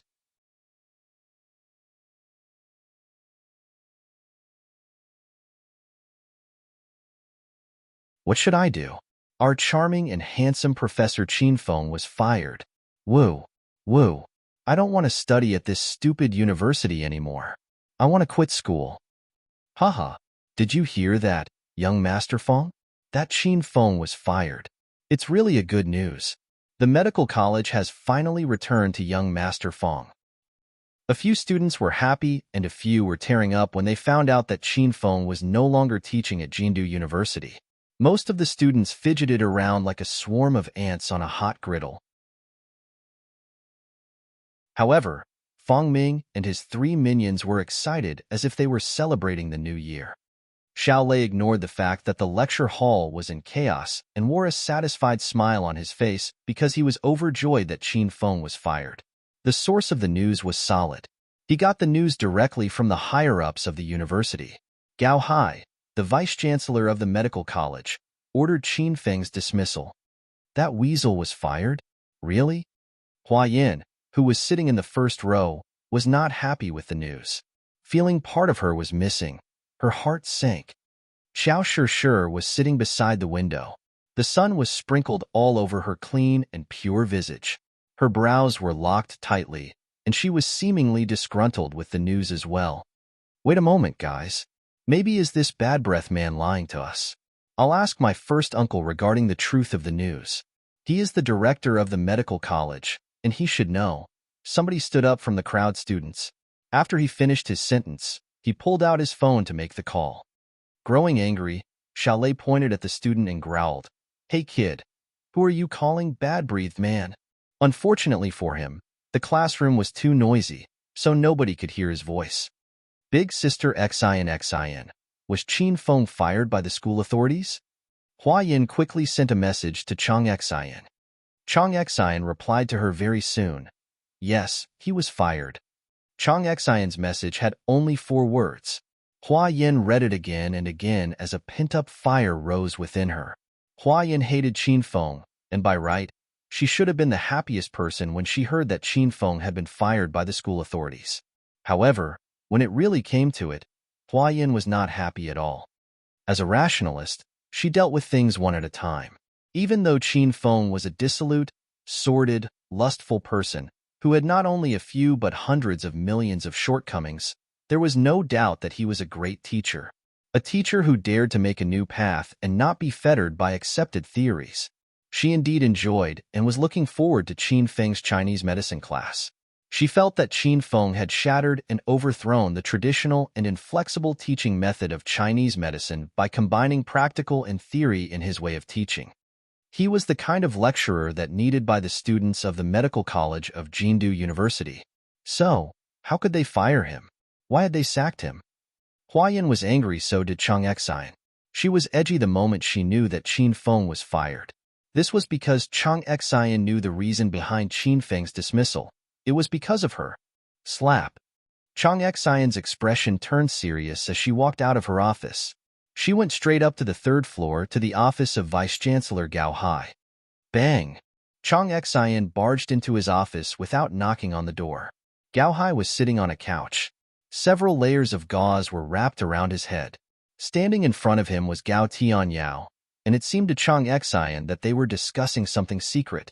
Both of them shut their mouths the moment Chang Xian came into the office. What do you think you're doing, Director Chang? Don't you know that knocking on a door and asking for permission before entering a person's office is the basics of manners? Chang Xian's appearance had sparked in him the bad memories of Qin Feng. When he thought about Qin Feng, the night of him being badly beaten by Qin Feng came into his mind. He was furious. Gao Hai's negative attitude did not affect Chang Xian. She walked across the office to stand in front of him. Chancellor Gao, I've something to discuss with you. Gao Hai knew Chang Xian was there to question him. He signaled to Gao Tianyao, and Gao Tianyao nodded. Seems like Chancellor Gao has something more important to attend to. I'll excuse myself. When you have time, I'll come again to discuss with you a few cases regarding modern medicine. After Gao Tianyao finished his sentence, he exited the office, leaving only Gao Hai and Chang Xian in the office. Both of them exchanged intense glares, and the atmosphere was tense. Director Chang, what made you rush to my office at this hour? Gao Hai looked coldly at Chang Xian, as if he wasn't the person who attempted to drug and violate her that night. What made me come here? Don't you feel silly for asking that question? Chang Xian disliked hypocrites like Gao Hai. She wanted to slap him. Is this the attitude you have when you want help from others? I guess we have nothing more to discuss. You may leave now. Qin Feng had brutally beaten Gao Hai that night, and his wounds had just recovered, hence he did not dare to make an exaggerated expression. He did not welcome the painful sensation. Chang Xian took a deep breath and tried very hard to suppress her anger. Gao Hai was right. Chang Xian was here to intercede for Qin Feng, so she had to soften her attitude. Otherwise, she would not be able to turn things around. Chancellor Gao, spell your wishes. What do you want? Chang Xian had to soften her tone. What was that, Director Chang? That brat is so powerful, it would be dumb to offend him. He will hit you regardless of who you are. Gao Hai's words were sarcastic. It was normal for people to realize that, let alone Chang Xian. Chancellor Gao, I've lowered myself to talk with you about this matter. What do you want? Chang Xian knew that Qin Feng was fired, but she did not know the reason for his dismissal. However, it was not tough for Chang Xian to understand that it was Gao Hai's vengeance. Gao Hai looked over at the door and the window. After he ascertained that he was clear from any danger, his expression changed. He offered Chang Xian a sly grin as he peered at her graceful body. I shall get straight to the point then. It was because of you. If you want me to bring him back, you know what to do. Looking at Gao Hai's lustful gaze, Chang Xian knew what was going on in his mind. Her expression turned chilly. I can promise you anything but my body. I won't sell my chastity to you. Chang Xian remained resolute. There was nothing to be done to change her mind. Gao Hai's expression turned vile. He sat cross-legged and said then, this out of the question. I still have a lot of work to finish. Please help yourself out. Chancellor Gao, on what basis did you fire Qin Feng? Chang Xian was tenacious. She was ready to risk everything. If you fired Qin Feng without reasonable grounds, I can refer this matter to the university authorities and tell them that you've abused your power. Bullshit. Gao Hai slapped the table and shot up. His wound opened, and the pain sent him back to his chair again. Ouch, ouch. It's so painful. Humph. Do you think you can scare me like that? Let me tell you something. I've got photos of you too. As lecturers of a university, you two hugged each other on the street without the slightest scruples. Now, I just sacked Qin Feng. If you continue to cause me trouble, I'll fire you too. Gao Hai was crafty. He was well prepared against all possibilities after he fired Qin Feng. Originally, he planned to violate Chang Xian that night. Now he had photos of Qin Feng hugging Chang Xian, hence brought the charges against Qin Feng. As such, Gao Hai would not be afraid even if Chang Xian brought the matter to the university authorities. After all, Chang Xian lacked evidence, while he had solid evidence in his hand. Besides, his position was higher than Qin Feng and Chang Xian, so he was certain that the university authorities would stand by his side. Shameless. You're too shameless. Haha. Am I? Why don't I think so? Director Chang, I guess you better go back and think through the proposal I gave you. However, you better be quick, or else it'll be hard even for me to bring that kid back. Gao Hai smiled wickedly. Chang Xian's body trembled in anger, but she had no other way to deal with Gao Hai. After sending a few glares at Gao Hai, she stormed out from his office.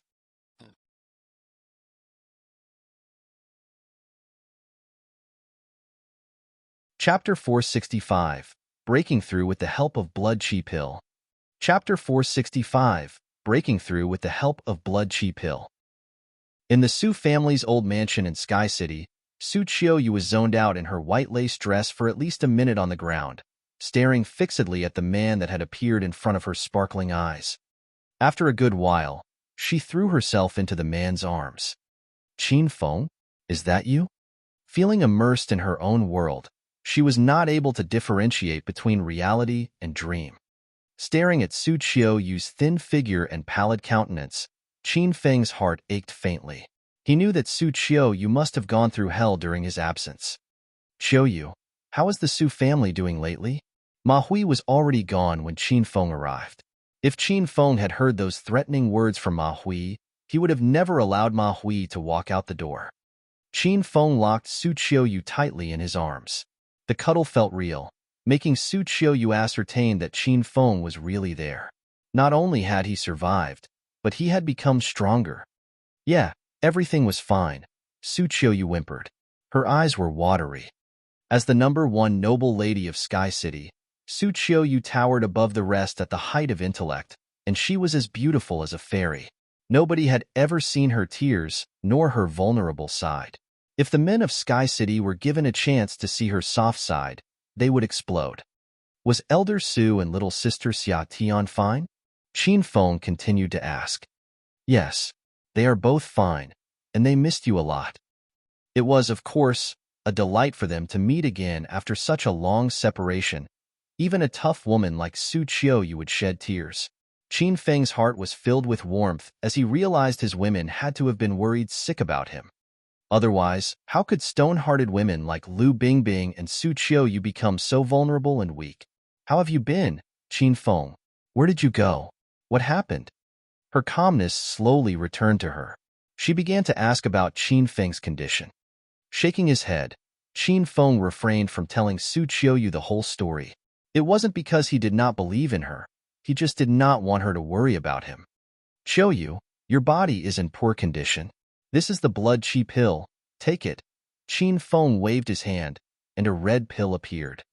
The surrounding area was permeated with the fragrance of herbs the moment the blood chi pill appeared. Su Qiuyu's eyes glowed intensely as she peered straight at the blood chi pill. Blood chi pill? This is a level 2 pill, and I heard that it can help a normal person break through to stage 1 inner chi and become a martial artist. Is that true? The Su family in Sky City was an aristocratic family, and all the male descendants were required to practice martial arts starting from a young age. Although Su Qiuyu and Su Xiatian were women, they were adored by Elder Su Haonan. As such, he gave them the opportunity to practice martial arts as well. Born with extreme intellect and tenacity, Su Qiuyu had stepped herself into becoming a Stage 3 inner chi expert. On the other hand, due to her laxity and playful habits, Su Xiatian had yet to reach the boundary of becoming a martial artist and was only an ordinary person. It was no doubt that the blood chi pill was extremely precious. It was tough even for them, the Su family, to get one in their hands. Su Qiuyu's heart melted when Qin Feng gave her one without any hesitation to recover. Qin Feng, is this really for me? Su Qiuyu had been bogged down by the Su family's business, so she had been ignoring her cultivation. She had already been a Stage 3 inner chi expert by the time she met Qin Feng at Coiling Snake Mountain. During that time, she offered to join Qin Feng's fight against Williams and Wei Xiaolei. Qin Feng rejected her help. Hence, she had no chance to show her strength. Now, Su Qiuyu was still a Stage 3 inner chi expert, and similar to other martial artists, she longed for great strength.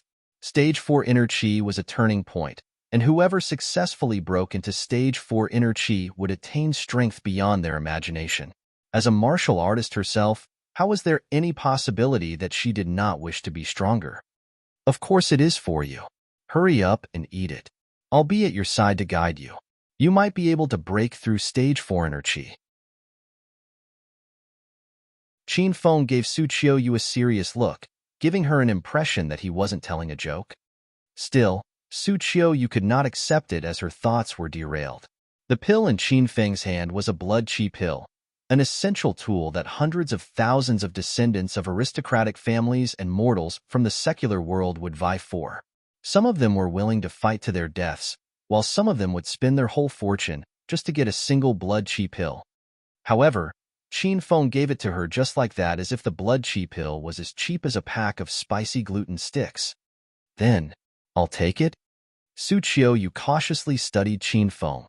She began to suspect that she was in a dream.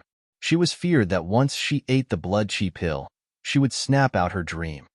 Looking at Su Qiuyu's lovable face, Qin Feng could not help but pull her into his arms again. He caressed her smooth as jade back and said, "Take it. A precious item deserves a good person. I won't feel hurt if you're the one who takes it." Qin Feng's words worked like a lightning and struck hard at the softest part of Su Qiuyu's heart. It was so heartfelt. Furthermore, when she thought about her grandpa had given half of the Su family's property to Qin Feng and her little sister loved him, which made him her family, she did away with formalities and graciously accepted his kindness.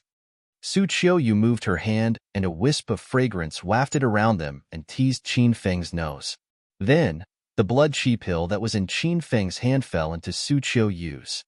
Su Qiuyu looked at Qin Feng again. When she saw Qin Feng nod without hesitation, she put the blood chi pill into her mouth.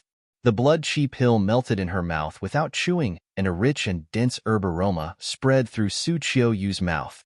She felt as though a gush of warm air had entered her body and sped up her blood circulation. Almost in an instant, her body reddened, and she felt hot and restless. The blood chi pill contains a huge amount of spiritual essence from the heaven and the earth. Quick, Qiuyu, absorb and refine that spiritual essence in your body. Otherwise, you'll be in trouble. Qin Feng realized something had happened to her, so he reminded her. Su Qiuyu immediately sat cross-legged and began to circulate inner chi around her body to absorb the dense spiritual essence released by the blood chi pill. The blood chi pill was made from the 100-year blood lotus that Su Qiuyu had given to Qin Feng. Even Hua Yin praised the high quality of that 100-year blood lotus. Furthermore, the blood chi pills were made by a Stage 3 pharmaceutical master, so the 12 blood chi pills were high quality. When they were swallowed, the effect would be faster, greater, and more intense. Bang! Wisps of spiritual essence escaped Su Qiuyu's body, and explosions could be heard from time to time. Furrowing her brows, Su Qiuyu focused to absorb and refine the spiritual essence. Bang! Bang! Bang! The explosion intensified, and the spiritual essence around Hua Yan's body grew denser. Her body floated and started spinning. She was gradually gaining speed, spinning faster and faster, and in the end, she formed a dozen after-images of herself. Bang! Suddenly, a loud explosion, more intense than those previous, occurred. It even trembled the whole parlor. Su Qiuyu fell from the sky as she felt something exploded in her body. Her body had become lighter, and she felt fresh. Su Qiuyu landed in Qin Feng's arm. Her cherry lips gaped a little, and she moaned. Are you okay, Qiuyu? Qin Feng was worried.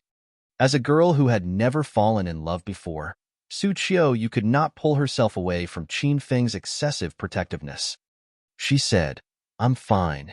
Qin Feng studied Su Qiuyu's complexion and realized that her face had turned rosy.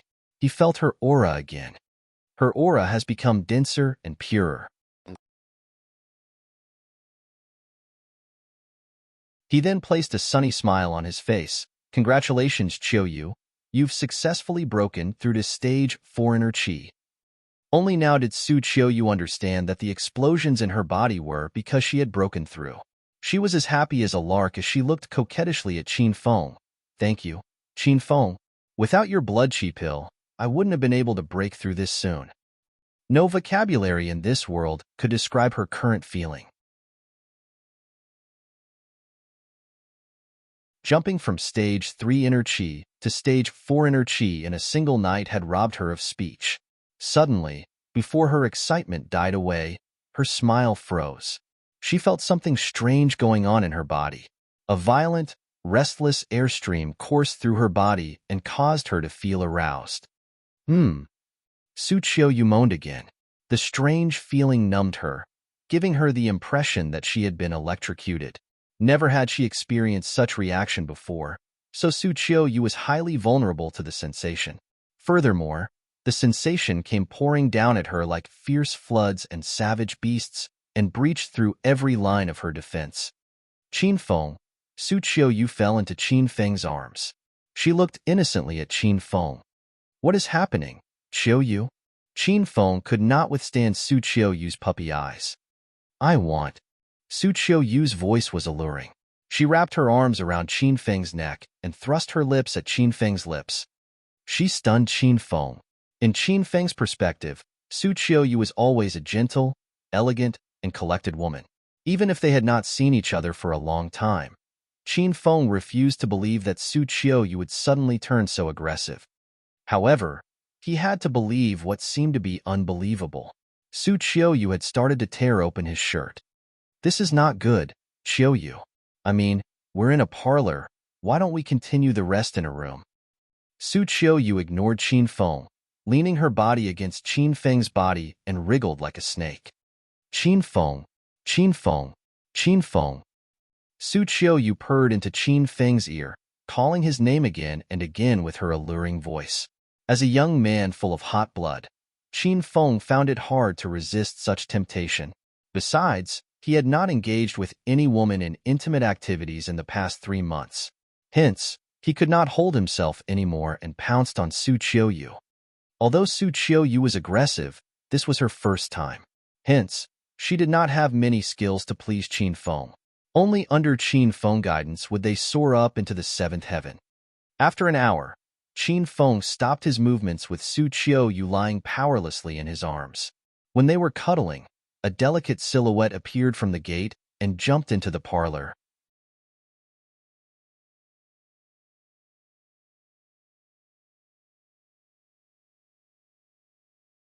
Chapter 466, Hua Yan's Vengeance. Chapter 466, Hua Yan's Vengeance. Su Xiatian was bored to death recently. Nobody in Sky City would play with her because she was simply too mischievous, and her title as the first she-demon of Sky City drove them away. It was such good fortune for her to find Qin Feng, a person who was even more sadistic than she was, to be her playmate. However, before they could get more time together, Qin Feng went missing. Tearing her heart apart, his sudden disappearance almost sent her on a frenzied massacre. What is Big Sister doing in the parlor? Hey, she's not alone? Su Xiatian spotted something suspicious in the parlor. As such, she hastened her way into the parlor. Su Xiatian's eyes bulged the moment she shoved the door open. Her tongue stuck out, and her face flushed red looking at the wild and free footage in front of her. Her heart raced so fast that it almost jumped out from her mouth. Big Sister, what are you doing? Su Xiaotian's sudden appearance surprised Su Qiuyu. She immediately jumped up from Qin Feng's arms. When she realized that she was in her birthday suit, she sat down again. However, she overexerted herself, and she landed on a very sensitive spot, causing her to moan. Arg! Su Qiuyu yearned to hide in a hole the moment she uttered such an embarrassing sound. She had returned to her senses since the effect of the angel grass had worn off. She couldn't believe that she had just had sex with Qin Feng. Little sister Xiaotian, remember me?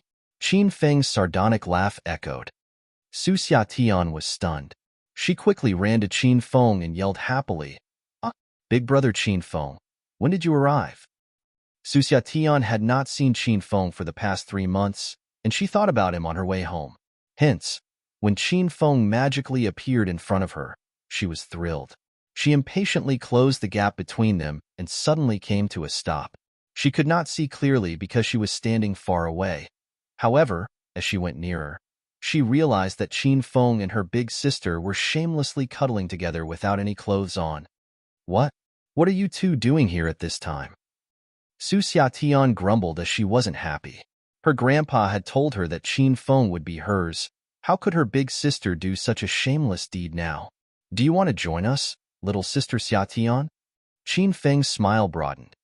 Qin Feng's voice brought Su Qiuyu's thoughts back on track. She pinched Qin Feng's waist and shooed her little sister away. Xiaotian, return to your room first. We'll look for you later. Pouting her, Su Xiaotian rushed out from the parlor to her own room disheartened. Su Qiuyu knew her little sister well, and Su Xiaotian's reaction sent a pang of guilt to Su Qiuyu's heart. It was totally out of her understanding that she could have done such a shameless thing with Qin Feng. Harking back to the footage that happened not long ago, Su Qiuyu felt something fishy. Her body began acting weird after she consumed the blood chi pill. The feeling was vigorous. It felt like she was drugged. That was nice, Qiuyu. Initially, I thought you didn't like me. I never knew you actually loved me more than your little sister does. A light shone upon Su Qiuyu as she suddenly understood everything. Driven by her rage, she pushed Qin Feng away and questioned him. It's you. This is your doing, isn't? How could you do something like that to me, Qin Feng? Qin Feng was stunned by her barrage of questions. With his own question in his mind, he retorted, What are you saying? What did I do to you? I've done nothing. It's you who pounced on me first, and I couldn't even shrug you away. As a qualified hedonistic young master and a master of love, Qin Feng had known that all women change their feeling and expressions faster than flipping a book since he was young. Be that as it may, he was shocked and caught off guard by Su Qiuyu. He could not fathom her changes at all. Who was the one who refused to stop and clung tightly to him? How could she toss him aside like a used old rag after she'd sampled him? The more Su Qiuyu thought, the more certain she became that Qin Feng had added an aphrodisiac into the blood chi pill. When she realized Qin Feng used such petty trick to get her body, Su Qiuyu's heart ached, and Qin Feng's denial had made it worse.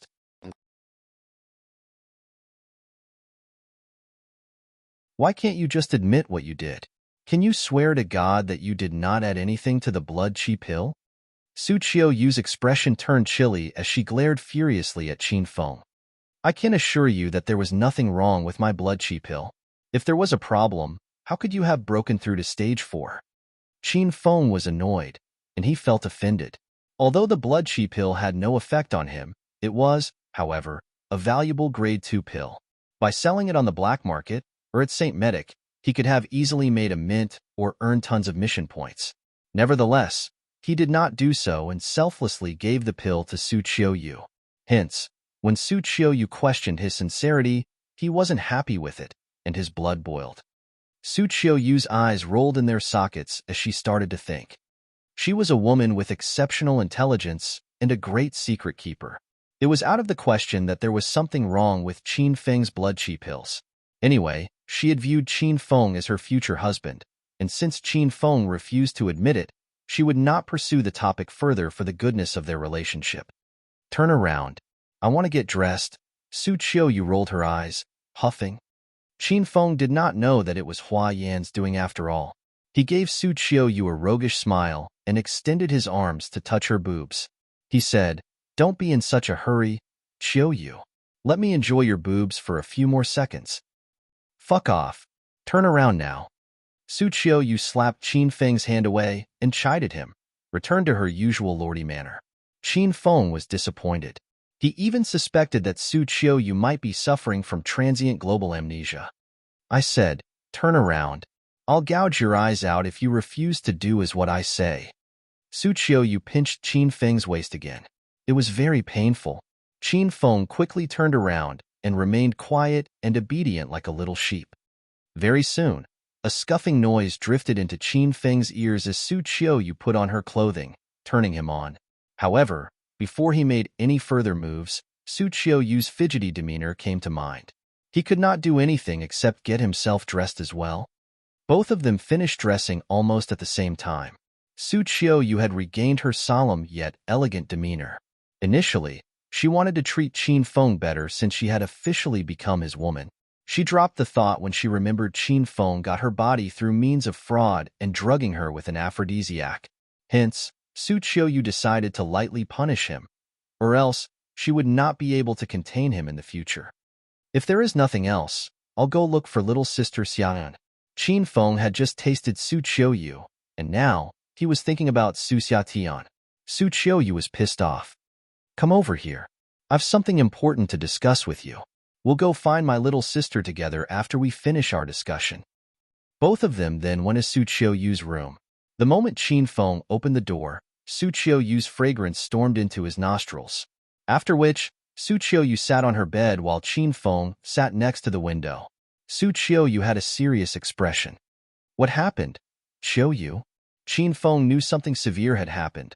Otherwise, Su Qiuyu would not be so serious. "It's about the medical corporation." Su Qiuyu opened her mouth and spoke demurely and elegantly. "The medical corporation? The one that I asked you to establish?" Su Qiuyu nodded before explaining further. "I've set up a factory and established a production line to mass-produce the golden sore medicine and whitening powder with the formula you gave me." Everything was smooth until a problem popped up. During the later stages, I found that some of the raw materials needed for your formula are not only hard to find but are sold at sky-high prices. Furthermore, the stock is limited. Hence, we can't produce the two items in bulk.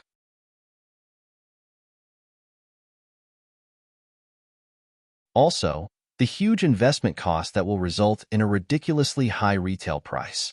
We can't develop and expand into the market like this. Qin Feng raised his brows as he did not consider these problems at all. He just interpreted the formulation of the elementary-grade golden sore medicine and gave it to Su Qiuyu. He never thought it would cause her problems. Since he owned the compendium of 100 Materia Medica now, he had a vast knowledge of the herbs and plants on Earth. Hence, when he reinterpreted the formula, he found that some ingredients were spiritual plants and almost impossible for mortals from the secular world to attain. "How much have you invested?" Qin Feng asked. 10 million. I've wasted it all." Su Qiuyu sighed. To be honest, 10 million was only a tip of an iceberg for a huge familial clan like the Su family. It was only because Su Qiuyu had never experienced losses since she began to preside over the Su family's business. She could not forgive herself for losing 10 million in merely 3 months. "It's much less than I expected.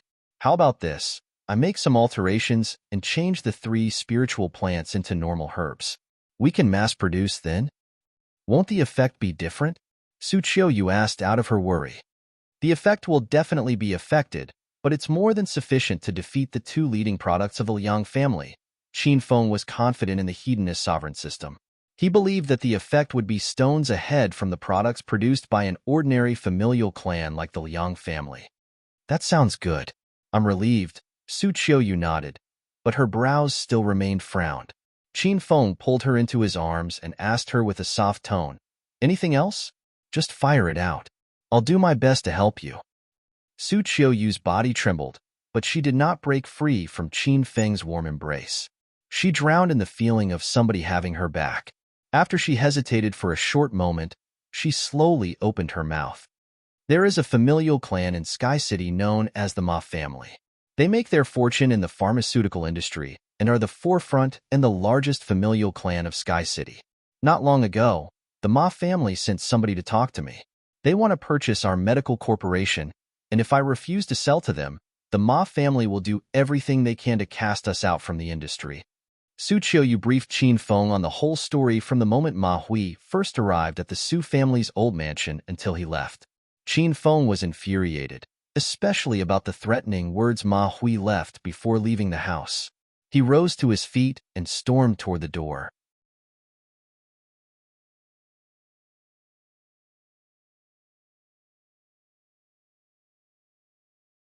Chapter 467. Qin Feng is an Eki. Chapter 467. Qin Feng is an Eki. Where are you going, Qin Feng? Su Qiuyu quickly rose to her feet to stop Qin Feng. I want to kill that fellow. How dare he insult my woman? He must really have a death wish. Ever since Qin Feng had broken through to stage 4 inner chi, his perspective on mortals had changed. His hostility towards mortals increased, and now, he totally had no qualms about reaping a person's life. No, Qin Feng, you must not. You can't simply claim a person's life in a broad daylight. Su Qiuyu wrapped her arms around Qin Feng's waist to stop him. Humans were the most selfish creatures in this world. It was never easy for a person to forfeit his own benefit for the goodness of the other. Su Qiuyu was touched that Qin Feng was willing to kill a person for her sake. Yeah, you're right.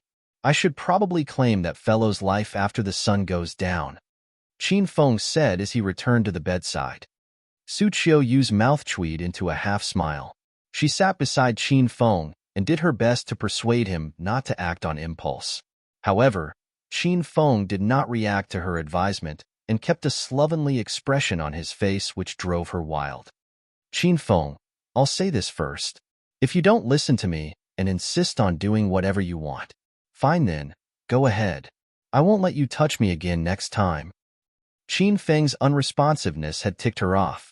She stormed out of the room to look for her sister after she talked tough to Qin Feng as she still had to give an explanation to her little sister. Qin Feng, you fucking bastard. How can you not look for me first when you're back, but hang out with my big sister Qiuyu? You even deflowered her. You jerk. Since they have had sex, I wonder what should I call Qin Feng now? Brother-in-law? No, no, no. He should be my fiancé since Grandpa has betrothed me to him, which means he is big sister Qiuyu's brother-in-law as well. Ayaya, this is so confusing. What a jerk you are. Qin Feng, you have messed up our relationship. Arg, it's so difficult. Mooning back and forth, Su Xiatian grumbled at Qin Feng when the door to her room was opened from outside. It was Su Qiuyu. She went into Su Xiatian's room with a smile on her face. Xiatian, what are you doing? Su Qiuyu closed the gap between them and wrapped her arms around Su Xiatian's arm. Su Xiatian was very close to her grandpa and big sister. Usually, she would affectionately call her big sister whenever she saw her and butter her up with hugs and kisses.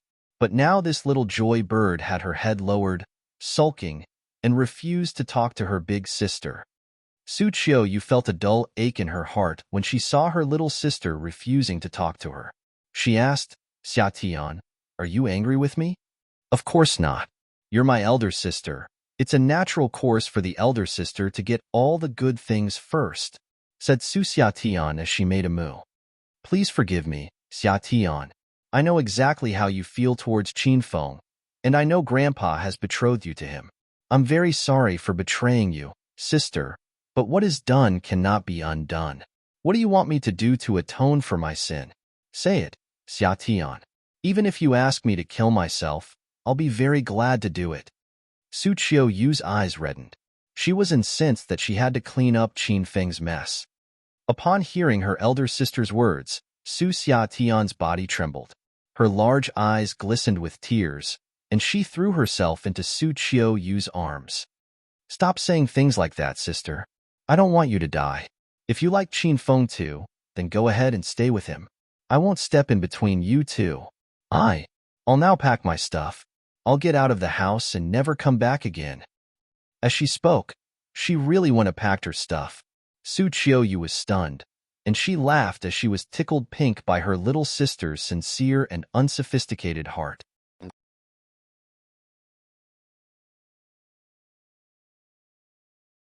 What are you talking about, Xia Tian? Who asked you to leave the house? If I remember correctly, you said that you want to stay with me until the end of our time, right? Big sister has a proposal for you. Why don't we just share Qin Feng? This was the plan Su Qiuyu had in her mind that she never told anybody before. This was because her grandpa had affianced Xia Tian to Qin Feng, and as her elder sister, how could she steal the man her sister loved? As such, Su Qiuyu could only bury her feelings toward Qin Feng deep in her heart and wish her loveliest sister all the best in her life. However, the thing that happened just now had changed her mind. Hence, she made a tentative approach to tell her sister. If her sister did not agree with her suggestion, she would pull out, granting her sister's wish to be Qin Feng's only woman. That is a wonderful idea, sister. I'm in. We'll both marry big brother Qin Feng in the future. Su Xiatian accepted Su Qiuyu's suggestion. She was so excited that she raised both her hands in the air and clapped non-stop. Su Qiuyu never expected her sister to agree to her so easily. Her eyes went black as she wanted to crack open her sister's brain and see what kind of story was playing in her brain. You have to think twice, sister. Marriage is not something to be undertaken lightly. You shouldn't be too hasty in deciding to get married. Su Qiuyu exhorted Su Xiatian. Sister, I think this idea is good. With this, we can stay forever together, sister. How good it will be. Su Xiatian nodded incessantly in agreement. Su Qiuyu thought her sister would be tough to talk to and that she would probably need more time to resolve the conflict between them. She now realized that she thought too hard about it. Besides, she also felt that Qin Feng really was a lucky guy. Fine, then let's proceed with what we have agreed to. Before I forget, don't tell Grandpa just yet. I fear that he will not accept this kind of relationship. So during this period of time, we'll just act as normal as always. You're Qin Feng's fiancé, and I'm only one of his friend. What do you think? The reason Su Qiuyu said this was because she was afraid their grandpa would pass out if he found out. Also, she wanted to punish Qin Feng. She did not want things to go his way so smoothly. Okay, just as you say. Tisk, TSK, TSK. You must have some sense of crisis, Xiatian. What if I betrayed you and sold you to our enemies one day? Su Qiuyu chided Su Xiatian while pointing to her sister's high-nose bridge. I know you won't, big sister. I believe in you. Su Xiatian chirped as she pressed herself against Su Qiuyu, coiling her arms around Su Qiuyu's arms. Her words struck Su Qiuyu like a bolt of lightning. They were too heartfelt. It was tough for one to trust another person. Yet, it was even tougher to make yourself a trustworthy person.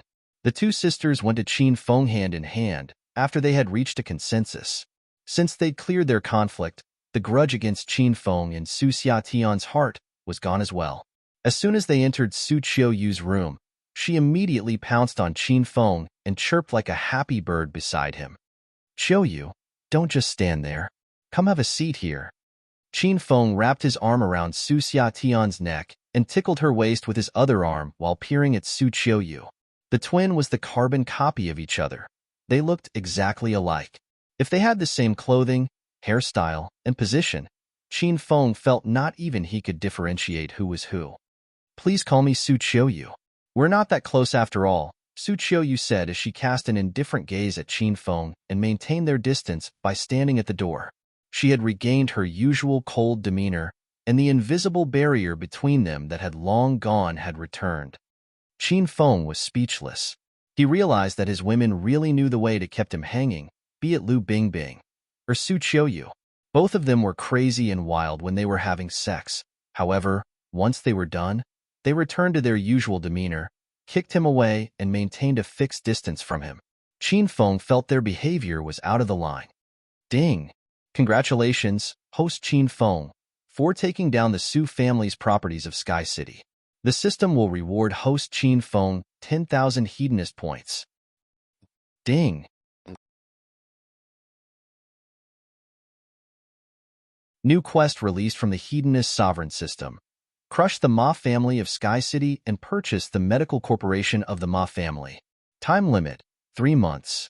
The system will reward 5,000 Hedonist points and a book of arcane skill of martial art if the quest is accomplished. If the quest is failed, 10,000 Hedonist points will be deducted. The system notification beeped in Qin Feng's mind, shocking him.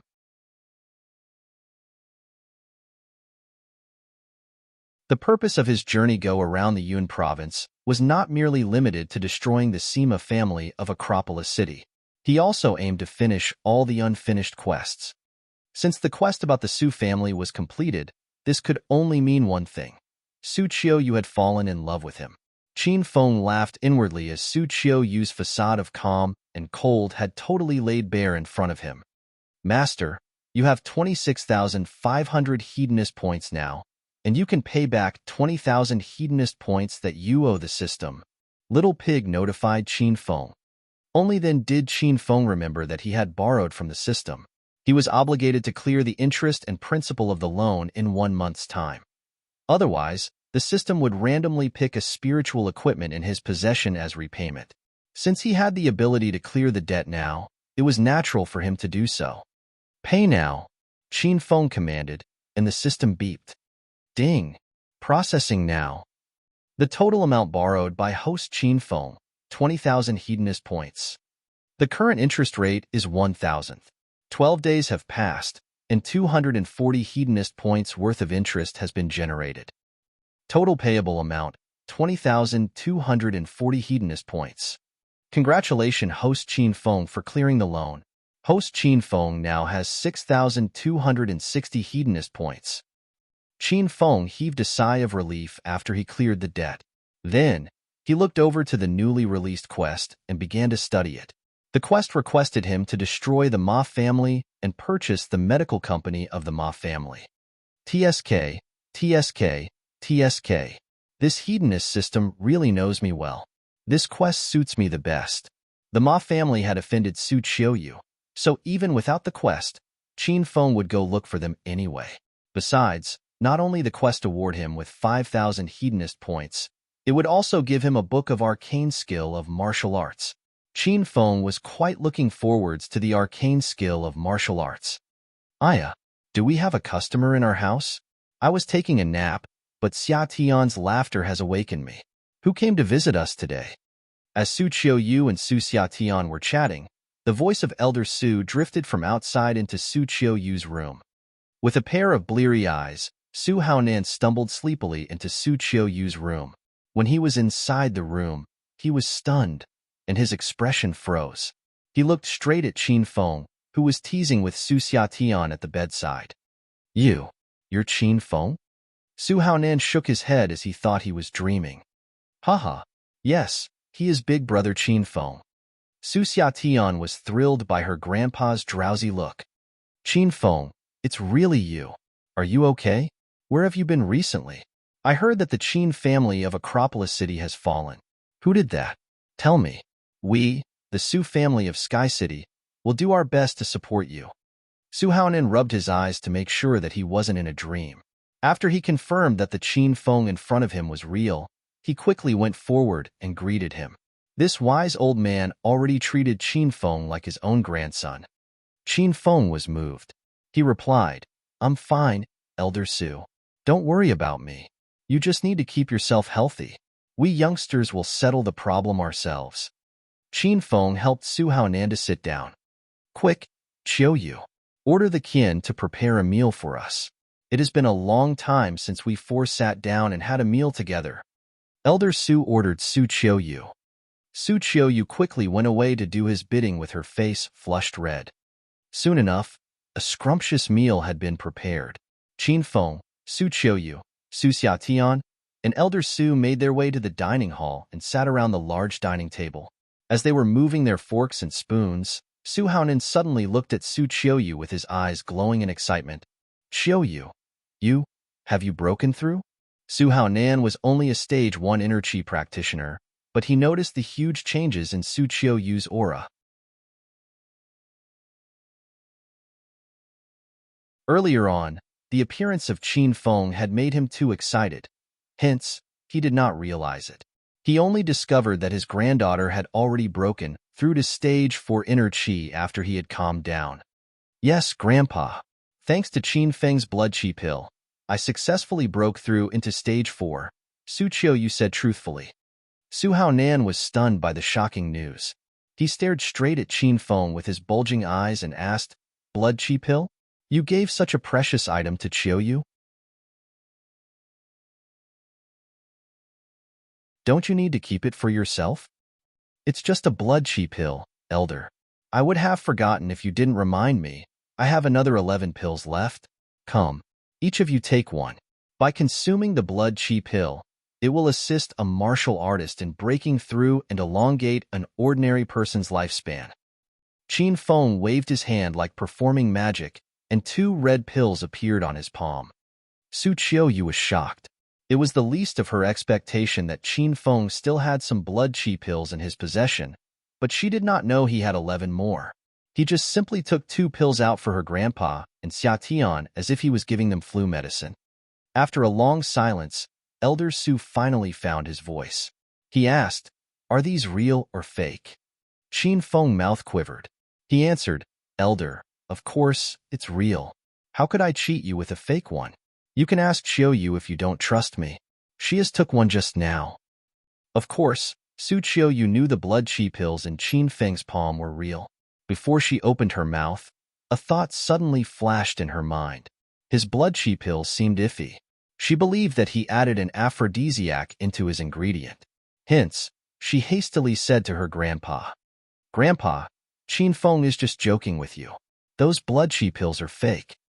What the hell are you talking? Qiuyu. These are real, genuine and authentic blood chi pill that I made with my heart and sweat. How can you say they are fake?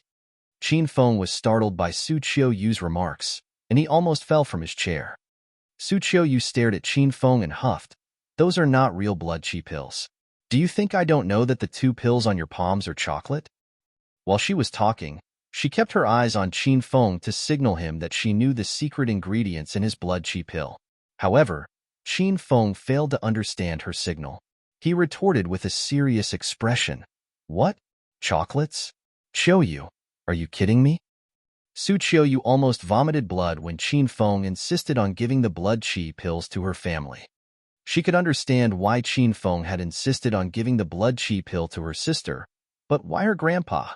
Suddenly, a thought came into her mind as she shockingly thought inwardly. Don't tell me Qin Feng has some strange habit that we all have no knowledge of? Su Qiuyu had goosebumps all over her body as the revelation was too horrible. She was disgusted when she remembered that she had just had sex with Qin Feng not long ago. They're fake. Don't try to argue with me anymore. Hurry up and put them back, or else I'll be angry. Su Qiuyu refused to allow Qin Feng to feed her sister and her grandpa his blood chi pills. She put on a facade of anger and stared at Qin Feng. Since Su Qiuyu insisted, Qin Feng could not do anything but place the blood chi pills back into the system. Su Xiatian was only focused on wolfing down the scrumptious meals in front of her, so she did not know what her family was discussing. Su Haonan shook his head and sighed. Qin Feng, why would you lie to me? AI, you have disappointed me. Qin Feng's mouth quivered vigorously. He felt that he had been terribly wronged, but he just swallowed it down.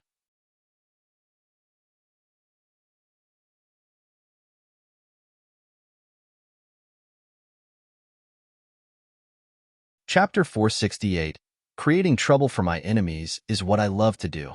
Chapter 468. Creating trouble for my enemies is what I love to do. Location: the Ma family's luxury villa, Sky City. Ma Hui rammed into the parlor with great rage. There was a middle-aged man on a couch in the middle of the parlor sipping coffee from the cup in his hand. Huier, what happened? You look angry. Have you done the job your grandpa assigned you? The man was Ma De Tun, father of Ma Hui. She chased me out, Dad. God damn it. What about making a show of authority? Ma Hui sat opposite Ma De Tun. He poured himself a glass of vodka and guzzled it down in one shot. Hey kid, do you have any idea how expensive that liquor is? It's a limited edition, and I specifically brought it back from overseas to celebrate your grandpa's 70th birthday. How can you drink it like drinking water? Ma Tun chided his son while giving him a fierce glare. The vodka was extremely rare, so even he was reluctant to drink it unless the situation called for it. Dad, did you hear what I said? I was chased out by that bai. Ma Hui grumbled. What did she say?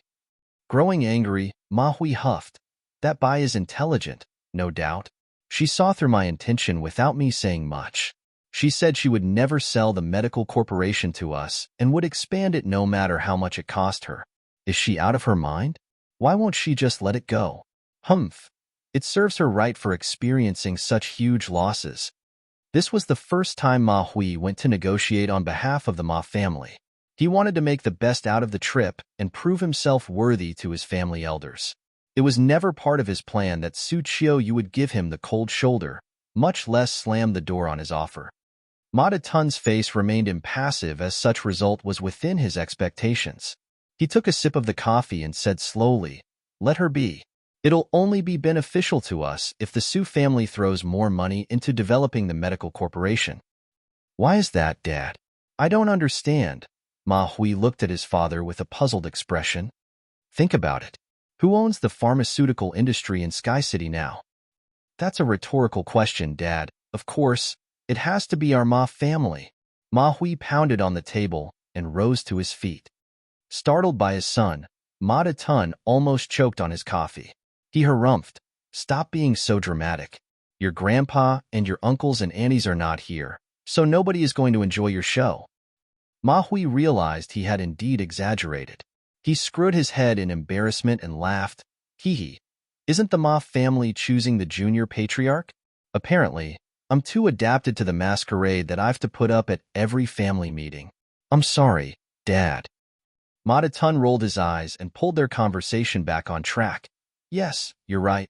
Our Ma family is the avant-garde of the pharmaceutical industry, and with us getting in their way, do you think the Su family will still able to get themselves a share of the pie? No matter how much the Su family spends on expanding their medical corporation, we'll turn it into a bootless errand. In the end, once they have exhausted their funds, they will have no other alternative left but to sell the medical corporation to us. Isn't that a win-win situation? Haha, you're right, Dad. I never thought about that. Ma Hui felt exalted after he got himself clear of the entwisting relationship. Now, he wished that Su Qiu would pour more money into her medical corporation. The more the better. Dad, I've gotten off on the wrong foot today and failed the task Grandpa assigned to me. Will he be disappointed? Ma Hui asked worriedly. Rest assured, I'll tell him that you tricked Su Qiu into throwing more money to expand the medical corporation using reverse psychology.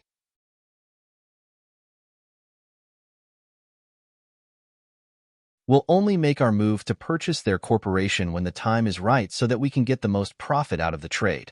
Ma Tun changed the whole story in a few simple words. Ma Hui applauded and shouted, "Bravo." Ma Tun went to make the call after he finished speaking.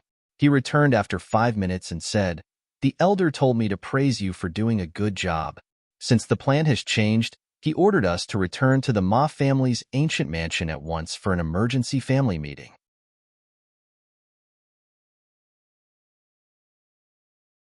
It's your stage now, son. Make sure you give it your best shot. Sure. I'll not fail you, Dad. Ma Tun and Ma Hui went to the Ma family's ancient mansion in a car. A few core members of the family arrived the moment they entered the parlor of the main building. Both of them found themselves a seat and waited patiently for the arrival of the rest family members. After everybody else arrived and no others were being left behind, the elder of the Ma family, clad in a black robe, walked steadily into the parlor under the protection of his bodyguards. "Good day to you, elder." Rising to their feet, everybody greeted Ma Long as soon as he entered the parlor. Ma Long gestured his hand to spare the formalities. Then, he walked to the end of the parlor and sat in the main seat. Ahem, ahem. The purpose of this emergency meeting is to collect thoughts from everybody here about how to take down the medical corporation of the Su family. Ma Long cleared his throat before continuing. Initially, we planned to purchase their medical corporation for a rock-bottom price. Hence, earlier in the day, I sent Ma Hui over to the Su family's old mansion to negotiate with them. However, despite losing money, the Su family insisted and rejected our proposal. The negotiation was unsuccessful. We've to think of another plan. Any thoughts? Feel free to speak. Elder Ma's words gave rise to a lively discussion among the family members. All of them whispered to each other. At this time, Ma De Tun played his eyes at Ma Hui. Taking his cue, Ma Hui smiled and said, "Grandpa, I have a plan. Do you want to hear it?" "Go on." Ma Long told Ma Hui to continue speaking by gesturing his hand. Ma Hui's eyes glowed as he knew the chance for him to prove himself to the family elders had come. He reorganized his thought and spoke slowly and calmly. The Su family has absolute dominance over Sky City. Neither large nor small familial clans in the Sky City have the nerve or could make a dent in their supreme position. However, that is not the case for the Ma family. We have thrived in the pharmaceutical industry for years, and if we said we are the second, nobody in Sky City has the guts to say they are the first. Ma Hui praised the power of the Ma family to butter up the elders before bringing the topic up. Since the Su family rejected our proposal and insisted on expanding their influence into the pharmaceutical industry, I say we should unite together and hammer their development to dust. After we've dragged them down, we'll purchase their medical corporation at an all-time low price. Then, all the expenditures the Su family have injected into the medical corporation will be ours. Ma Hui's suggestion was not half bad. At least, most of the family members nodded in agreement. However, Ma Long, who was sitting at the main seat, fell silent for a short moment before giving his thought. "This is a good idea, but there is a point that I don't agree with. If we openly and blatantly interfere with their medical corporation's development, we might get ourselves into trouble if the Su family strikes back." Elder Ma was right, and this was the very reason that held back the Ma family. Although the Su family was new to the pharmaceutical industry, they reigned supreme in other industries. With their huge network and influences, the Ma family members were afraid that they might not even get a loan approval from the bank if the Su family decided to bash them. "Of course, I've taken this issue into account, Grandpa." Ma Hui whipped a confident smile on his face and said, "Can I have permission to invite a few of my friends to join us in our family meeting?" Everybody was stunned as they did not know what kind of friends had Ma Hui invited over. It stood to reason to call this meeting a family meeting. Inviting some outsiders to a family meeting was simply unacceptable, and it was considered a taboo.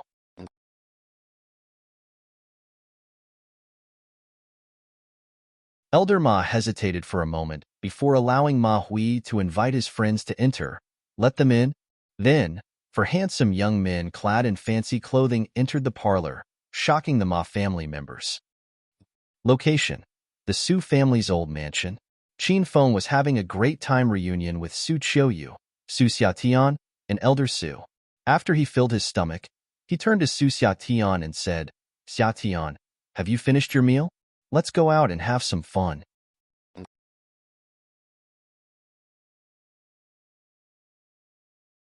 Su Xiatian's ear flicked when she heard Qin Feng was taking her out for some fun. Immediately, she threw away the chopsticks in her hand, pulled on Qin Feng's arm. She dragged him toward the gate. "Oh yes. Finally, somebody is willing to take me out to have some fun." Qin Feng and Su Xiatian were soon gone. Su Qiuyu and Su Haonan exchanged glances in the air, and both of them smiled. They helplessly shook their heads as they realized sometimes Qin Feng and Xiatian behaved like two children. Su Xiatian brought Qin Feng to her pink BMW Z4 that was parked outside the Su family's old mansion. After they both got into the car, Su Xiatian asked, "Big brother Qin Feng, where are we heading to now?" Qin Feng pat Su Xiatian's head and asked, "Do you know the way to the Ma family's ancient mansion?" Bewildered by Qin Feng's question, Su Xiatian's eyes flickered as she said, "Yeah, I know where it is, but why are we heading there?" "There is nothing for us to play with her." Su Xiatian knew her elder sister had been bullied by the Ma family's member. She sulked when Qin Feng mentioned the Ma family. "We can create our own fun. How about we throw a party at the Ma family's mansion?" Su Xiatian's vitality returned when she heard Qin Feng was going to bring her to make trouble for the Ma family. She stepped on the throttle, and the BMW stormed forward. "Yahoo, I love to create trouble for other people. Big brother Qin Feng, do you need any assistance? I'll call all my people to support you." "Never mind. We two are more than sufficient. Actually, Qin Feng alone was more than enough. He brought Su Xiatian just to let her wow the show. He had broken through to stage 4 inner Qi, and he'd become even stronger. There wasn't almost anybody in the few cities of the Yun province who could put up a fair fight against him. You're right. With me as your sidekick, big brother Qin Feng, you just have sit on the sidelines and watch me fight. I alone am more than enough to destroy those bastards. Su Xiatian was great at blowing her own trumpet as well, which surprised Qin Feng. Su Xiatian was keyed up as they drove across the road. Her excitement was best shown by how she drove the car faster and faster while humming a fast-paced melody. Meanwhile, Qin Feng looked dazedly at the view through the car window as the footage of him spending time with his loved ones surged into his brain. This was the first time he had stepped into the Yun province after the great battle at the Amethyst Dragon Palace 3 months ago. He missed his women a lot: Zhao Lingxian, Lin Bei, Bai Qing, Li Yuqian, Lu Wenjing, and her cute younger sister. He wondered how they were doing lately. Ding! A new side quest of the Yun province disturbance has been assigned. Make a forceful, frightening, and stunning return to the Yun province and stun all your enemies. Time period: 1 month. The system will reward host Qin Feng 10,000 hedonist points, a piece of blood demon armor, and a compendium of Call of Million Beasts skillbook. If the quest is failed, 20,000 hedonist points will be deducted, and the sacred azure battle armor will be revoked. The system notified him while he was thinking about his women. Slightly stunned, if he recalled correctly, the system had released 2 quests after the system had rebooted. One was the Yun province disturbance, while the other was the martial artist disturbance. The system suddenly added a new side quest to the Yun province disturbance, which intrigued Qin Feng. He quickly initiated the Hedonist Sovereign system to check it out. Yun Province Disturbance Main Quest: Unify the 4 cities in Yun Province. Time period: 1 year. If host Qin Feng successfully clears the quest, the system will reward host Qin Feng 30,000 hedonist points, and host Qin Feng will gain a chance to activate one of the mystery interfaces in the Hedonist system.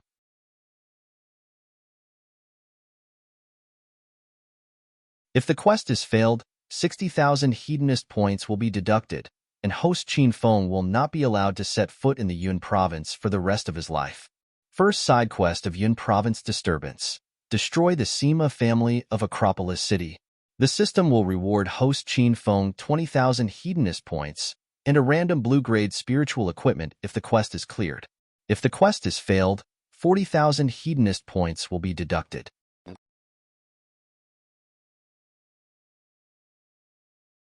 Second side quest of Yun province disturbance: Revive the Qin family of Acropolis City and raise the Qin family to the first family of Yun province. The system will reward host Qin Feng 20,000 hedonist points and a random earth-grade skillbook if the quest is cleared. If the quest is failed, 40,000 hedonist points will be deducted. Third side quest of Yun province disturbance: Investigate and identify the alliance of the Li family in Yunhai City and the Verdant sect. The system will reward host Qin Feng 20,000 hedonist points and random high-grade pills of immortality if the quest is cleared. If the quest is failed, 40,000 hedonist points will be deducted.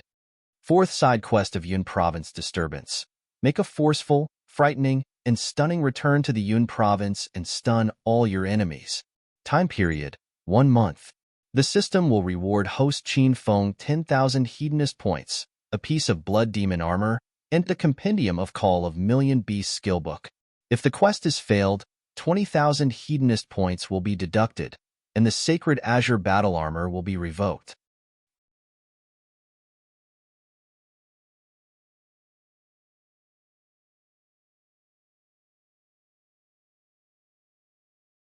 Chapter 469: Tripartite Alliance.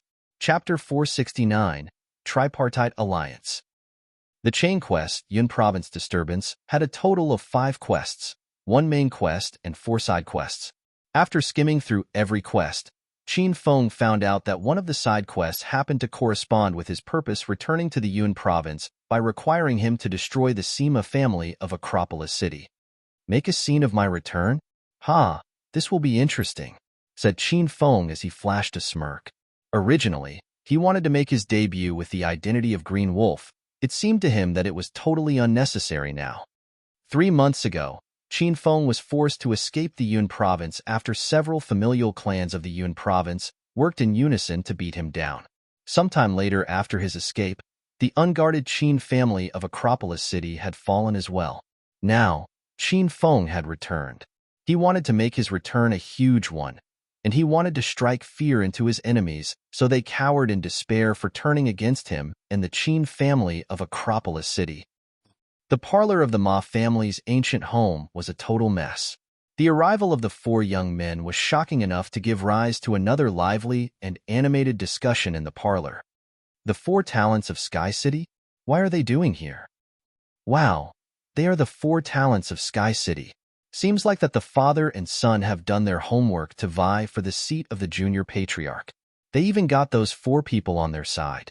In light of the present situation, Ma Hui seems to be the most promising option for next in line. The four young men were the four talents of Sky City, and each of them represented one family. Their arrival could mean a lot of things. The Ma family members couldn't confirm whether they were there to aid them or for some other purpose. Huier, I don't understand. Can you explain this to me? Elder Ma was stirred up. Even though the Su family held a frightening amount of power, with the four talents and their four large familial clans on their side meant that they might actually stand a chance against the Su family. Grandpa, meet my friends, the four talents of Sky City. Like us, they too yearn for the Su family's downfall. I suggest we let them join us in our discussion to develop a plan to destroy the Su family. For eyes see more than two. Together, I'm sure we can find a way to pull the Su family down from their throne. Ma Hui answered with a confident grin. The rest of the family members became restless after Ma Hui explained what the four talents had come for. Initially, the Ma family members were hesitant to blatantly challenge the Su family. However, the arrival of the four talents calmed the Ma family members' anxiety, invigorated their spirits, and made the family members so full of confidence that they felt they could challenge the unchallengeable. Well, have a seat then, four talents. Ma Long offered them each a seat after he'd pull himself together. In Chinese tradition, those of higher positions normally sat closer to the head of household. Now, the four talents were sitting closer to Ma Long than the rest of the Ma family members. I am Jiang Manhong. Hello, Elder Ma. I am Zhao Yusheng. Hello, Elder Ma. I am Li Yang. Hello, Elder Ma. I am Wen Su. Hello, Elder Ma. The four talents greeted Elder Ma one after another.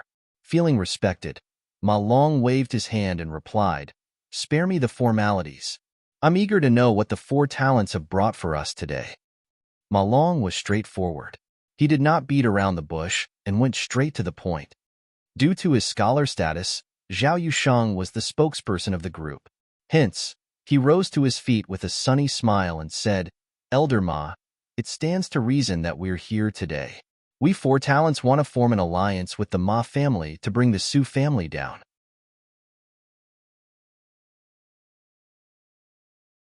However, in this case, we won't be fighting the Su family at the forefront.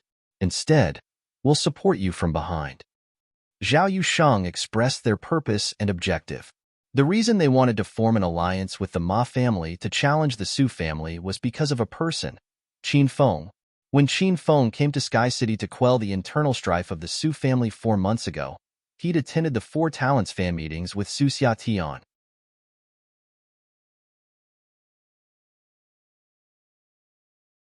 At that time, he single-handedly defeated all four of them. He even recorded evidence of them trying to bamboozle and violate Su Xiatian.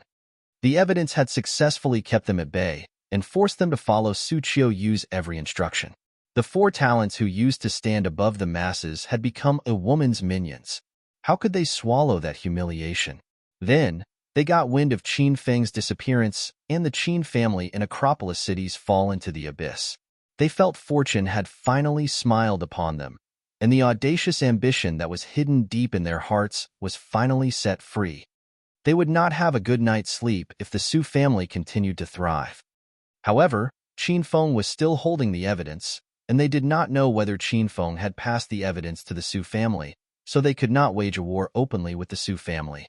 Otherwise, if the Su family exposed the evidence to the public, the fate of their families would be sealed. Out of any other alternatives, the four talents decided to form an alliance with the Ma family. The four of them wished to use hands of the Ma family to destroy the Su family. All four families of yours will only support us from behind and not fight with us on the front line. Ma Long shot his question at the four talents as he thought, why hide behind us if you've decided to have an all-out war with the Su family? Stand forward and fight with us. Do they think of the Ma family as cannon fodder? It was natural for Zhao Yusheng to notice Elder Ma's concern. He added, rest assured, Elder Ma. Even though we can only support you in the dark, we'll do everything in our power to aid the Ma family. That being so, why don't you all just ally with the Ma family and challenge the Su family head-on? Ma Long was still worried as he did not totally believe in the four talents. The four talents used to be on good terms with the Su family and helped the Su family whenever they encountered a problem. He suspected that their sudden rebellion was actually staged by them and the Su family. We four have some secret sorrow which we find it hard to disclose. Anyway, we, the four talents, promise you our utmost support if Elder Ma wants to destroy the Su family. Zhao Yusheng sat down in his seat after he finished speaking. He had said everything he could. There was nothing he could do if Ma Long refused to believe in them. The parlor was suddenly engulfed by a dead silence. Even the sound of a dropping pin could be heard clearly. Even though the four talents had come with a wonderful proposal, their insincerity was off-putting. The Ma family members had to think twice before making any decisions. Dad, regarding this matter, we've to think thrice before we act. A middle-aged man wearing a black suit suddenly rose to his feet. This man was the elder brother of Ma De Tun, Ma Tao. The Ma family picked their next in line intergenerational. There was no election in the generation of Ma De Tun and Ma Tao, so it would be their sons who would have to vie to be the next head of household. Elder Ma was old, and the ceremony to choose for the junior patriarch was around the corner. So Ma Hui and all his peers were trying very hard to show their capabilities to Elder Ma. Ma Hui had done very well today, as he had found the four talents to support him. Ma Tao could not hold himself anymore. He had to make his move now to stop Ma Hui and earn more of an advantage for his son. Ma De Tun rose to his feet as well and bickered with his elder brother. Elder brother, the four talents wish to work with us to bring the Su family down. This a now or never chance. Also, the situation in the Yun province is very unstable, which means that this is the perfect timing for the Ma family to soar to a higher level. How can elder brother obstruct the development of the Ma family?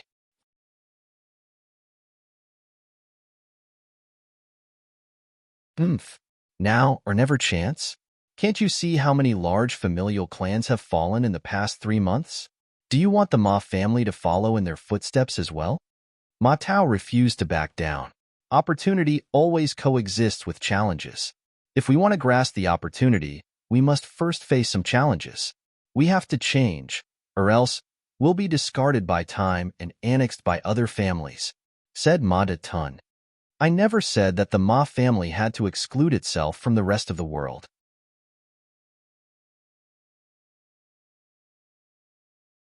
I'm just saying that we need to think twice before making any decisions. Besides, I guess everybody heard the obvious flaw in the four talents proposal, right? They will only support us from behind, and we'll be the ones who will do all the hard work by fighting on the front lines against the Su family. What if the Su family fights back? We'll be the first to feel their wrath. The four familial clans can quit at any time. Ma Tao and Ma De Tun each had their own point of views, and neither of them was willing to make a concession. To be honest, the Ma family members were more inclined to Ma Tao's point of view as they, like Ma Tao said, did not see any sincerity in the four talents. Tao Heir, are you saying that we should withdraw ourselves from the fight? Asked Elder Ma. A mysterious smile flashed across Ma Tao's face as he said, Of course not. I'm saying that we should find a more dependable backer to support us in destroying the Su family. I found that the four large familial clans of Sky City are still quite lacking. Ma Tao's words sent a shock to everybody in the parlor. The power of the four large familial clans was something a person should no trifle with. How could Ma Tao insult them and said they were weak? What a glib talker. Find me a family that is more powerful than the 4 large familial clans if you could, Ma Tun said as he shot a contemptuous gaze at Ma Tao. Don't get so edgy, second brother. I'm a person of words. I won't say something that I'm not confident, Ma Tao said confidently.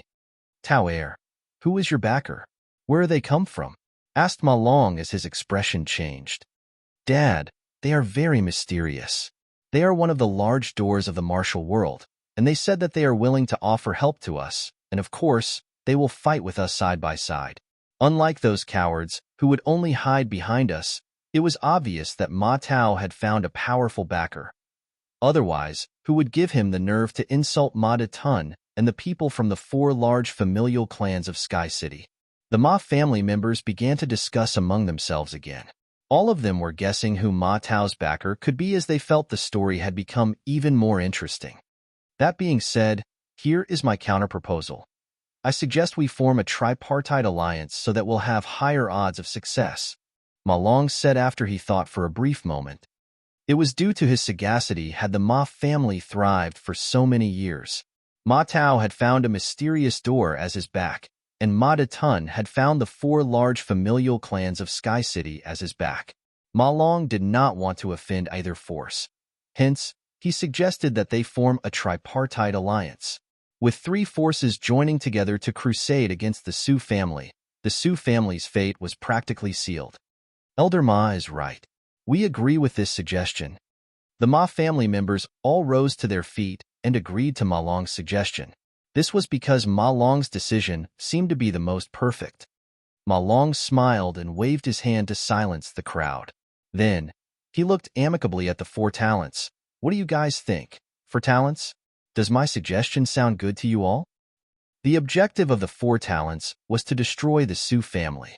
Since they were joined by yet another fearsome force, it was natural for them to accept the proposal. We accept the proposal, Elder Ma. Well, I'm glad we could come to a consensus. This time, we must destroy the Su family. After all the parties in the parlor had found common ground, all of them smiled contentedly as if the Su family's fate had been decided. Suddenly, a diabolical laughter echoed outside the gate. Haha, see, lively as always. Station, I believe we'll be having a lot of fun tonight.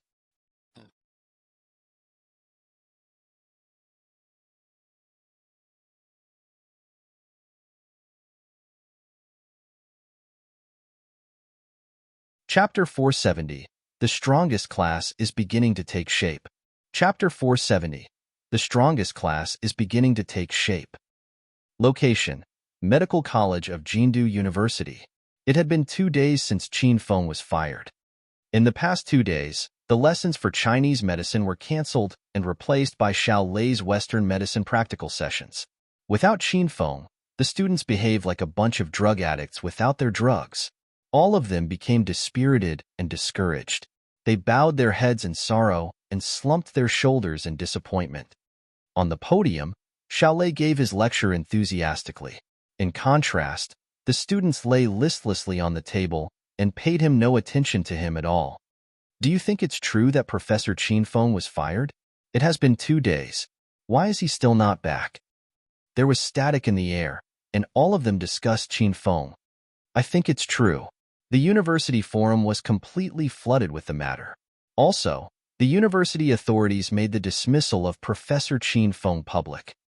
Fuck them. How can they sack my big brother? Are they looking for death?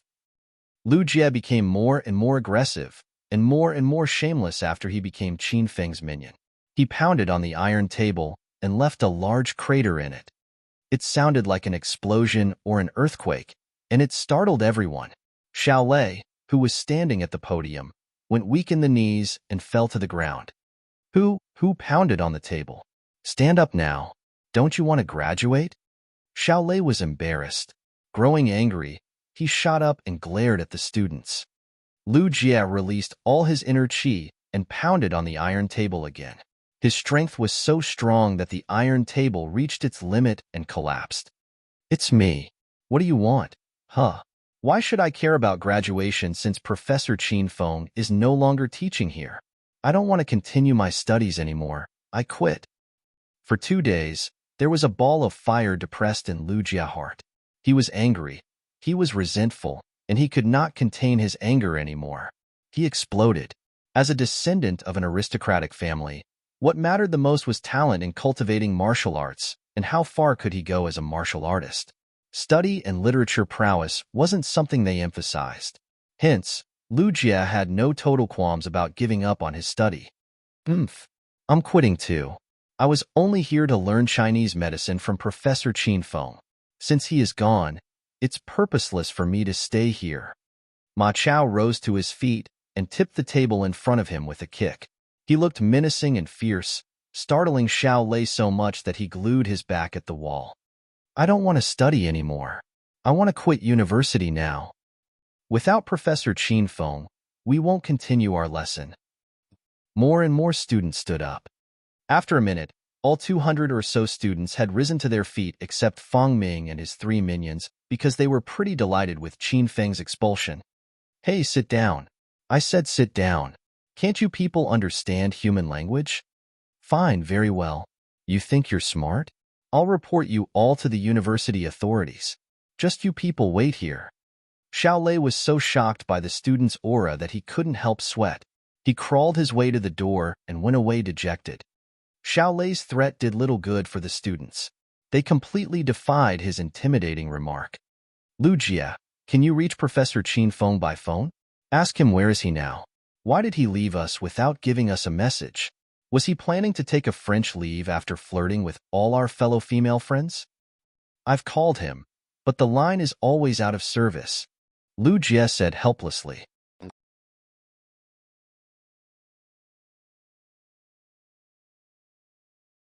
Could it be that Professor Qin Feng doesn't have the face see us after he was fired by the university authorities? I remember that we added Professor Qin Feng to our medical college WeChat group, didn't we? Why don't we tag him there and force him to show himself? A student suggested. Following that suggestion, the 200 or so students quickly dug into their pocket and pulled out their cell phones to tag Qin Feng in the WeChat group. Some of them even spammed his inbox to reach him. However, much to their distress, all their efforts were in vain. Qin Feng did not show himself in the end.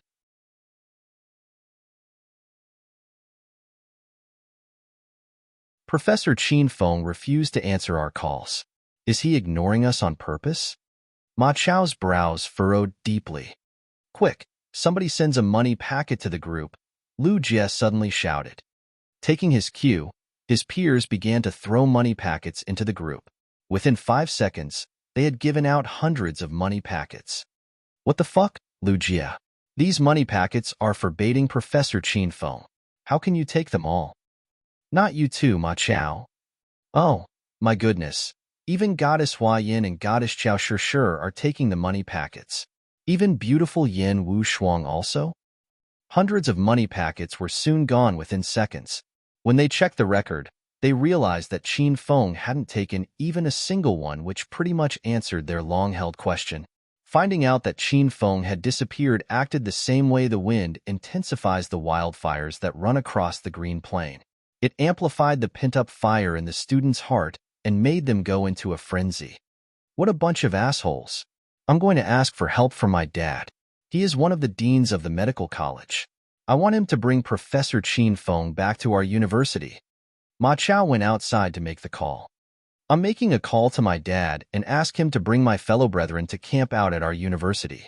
In the worst-case scenario, I'll lead my fellow brethren to fight the school. Lu Jia went out in a rage. Do you people think we've been left high and dry? Ha, naive. My uncle is the team leader of Jindu University's power department. Once I make the call to him, he will cut off all the electrical supply to the university. At that time, I want to see how those lecturers watch romance actions movie in their offices. Xiao Mei, who teased Qin Feng during his first class by asking him to wah her boobs, huffed as she made a call to her uncle. My dad is in charge of the boiler room. I'll ask him to shut down all the boilers and let the cold kill those bastards. The student who Qin Feng asked him to wash his face yelled out of his fury. I have some friends working in the newspaper. If the university authorities refuse to bring Professor Qin Feng back, I'll ask them to send reporters to make this matter public. I don't know anybody who could be any help to us, but my uncle is the university's security team leader. If worst comes to the worst, I'll have him to lead his security team and detain all the university authorities. You people are too kind. I have a much better plan. I'll look for the hoodlums and have them tail after the university authorities' children. They will wait for their children to finish school and rob them of their pocket money. One after another, the students called everyone they knew regardless of their serviceability and credibility. There was only one goal in their minds: bring Professor Qin Feng back. The time they knew and followed Qin Feng was not long, not even a month, but it was more than enough for Qin Feng to make them understand the phrase, "A day as a teacher, father for life." All of the students treated Qin Feng like their elder, their family. Before Qin Feng came to the medical college, all 200 students in the medical college were lax in discipline and self-centered. They would only mind their own business and paid no mind to whatever was happening around them. They would turn a blind eye even when they saw their comrades being bullied, and it was considered good for them not to involve themselves into bullying that person, let alone save them. However, Qin Feng changed all this. Not only did he teach them about Chinese medicine, he also taught them the importance of team spirit. Qin Feng wanted to build the strongest class from this class, and now it was beginning to take form. In the face of adversity, they did not scatter but worked together to find a solution.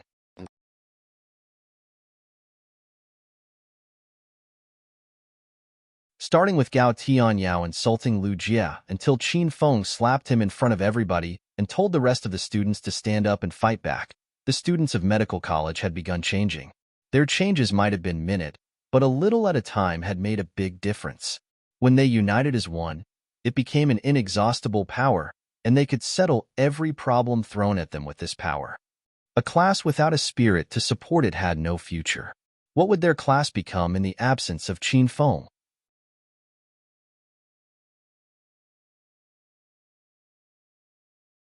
Even Hua Yin and Xiao Shi were searching their directories and see if they could find someone of good help to Qin Feng. There was, however, a girl who did nothing. Clad in her usual black, tight-fitting leather shirt and pants, Yen Wu Shuang sat quietly in a corner of the class. Her delicate brows were locked, and she seemed to be in her thought. Nobody knew what kind of story was playing in her mind. Now, Qin Feng was standing in front of the Ma family's ancient mansion. He wasn't aware of what was happening at the medical college. Otherwise, he would cry. He wouldn't cry because he was touched, but because he was angry. Haven't you guys ever heard of the phrase, "Don't trouble troubles until trouble troubles you"? How can you people shut down the boilers of the university, find somebody to kidnap the university authorities, look for hoodlums to extort money from their children, and cut off the university electrical supply?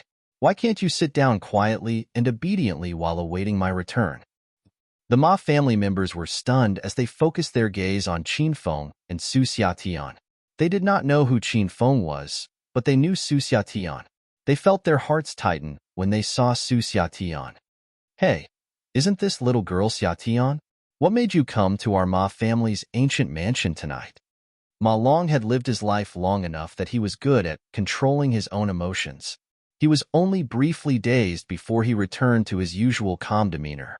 He looked at Su Xiatian with an affable expression, as if the one who led the other forces to destroy the Su family wasn't him. "Big brother Qin Feng promised me a fun time here at the Ma family's ancient mansion today, so he brought me here." "Yes, you're right. We're here to beat you up," Su Xiatian said fearlessly and stood with arms akimbo, staring at Ma Long. Ma Long's mouth quivered, and he almost lost his head. "Little girl Xiatian, careless talk leads to trouble. Go home now. Don't make your elder sister and your grandpa worry about you." Su Xiatian was notorious for her mischievousness, and Ma Long knew it very well. He knew she actually was a good-hearted girl, and she meant nothing, so he forgave her rudeness. "Who said I'm messing around? You bloody bastard geezer. Can't you see that I'm serious?" Su Xiatian was angry when Ma Long doubted her. She huffed, "This she-demon will say it again. Big brother Qin Feng and I are here to beat you up."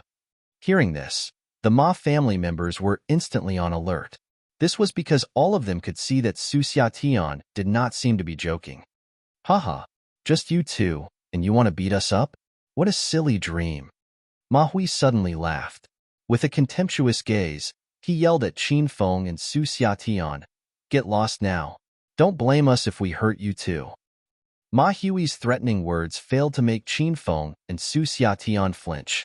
Qin Feng wrapped his arms around Su Xiatian's neck and asked, "Xiatian, who is that fellow?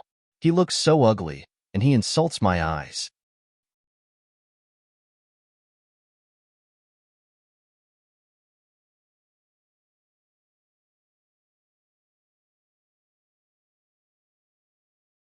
Chapter 471. Goodbye, Four Talents. Chapter 471. Goodbye, Four Talents. Big brother Qin Feng, that dumbass is Ma Hui. He is the one who bullied big sister Qiu Yu. Su Xiatian stared at Ma Hui, huffing and brandishing her little fists. After hearing this, Qin Feng's expression suddenly turned chilly. He waved his hand, and a white ray shot out. A wound suddenly appeared on Ma Hui's face and caused him to yell in pain, "Arg! What is that? Why is my face bleeding? Who the fuck hit me? Stand the fuck up now." "I'm standing right here." Qin Feng chided Ma Hui for his idiocy. "Are you blind? So it's you, you little brat. How dare you act like a thug in the Ma family's territory? You'll pay for that." Ma Hui lifted his fist and charged at Qin Feng. Even though he wasn't a martial artist, due to his years of training, his physique was stronger than most people. As such, he looked down on Qin Feng's feeble and lanky figure. Shroom. Qin Feng casually waved his hand, and another white ray flashed through the air. Slash. The fine sound of the wind blade cutting through human skin sounded out. While Ma Hui was sprinting, a large laceration suddenly appeared across his knee. Due to the law of inertia, his upper torso continued to thrust forward and toppled over after a few seconds, while his right leg was severed and separated from the rest of his body. Bang! Ma Hui fell on his face. When he looked at his calf that was left on the floor, his eyes bulged, filling with disbelief, and he had forgotten to scream. "What happened to you, Huier? Stand up." Ma De Tun's eyes almost fell from the sockets when he saw his dear son had lost one of his legs. Qin Feng was amused. He laughed. "I've cut his leg off, and you still ask him to stand up? Are you making fun of him? Who are you? Why do you have to oppose us?" Ma De Tun's face was veiled with anger as he glared menacingly at Qin Feng. He had the urge to kill Qin Feng, but Qin Feng's strange technique held him back. He was scared as he still had no idea how Qin Feng cut his son's leg off. Not only Ma De Tun was scared, the rest of the Ma family members were bathing in cold sweats and silence had reigned over the parlor. "Who are you, then?" Qin Feng shot his own question instead. "I'm the father of Ma Hui, Ma De Tun. Since you have the nerve to attack the Ma family, don't you ever think we'll spare you easily?" cried Ma De Tun as his face turned grotesque with a villainous expression. "Ma De Tun? Twerk? Is your hip cakey? Let me see.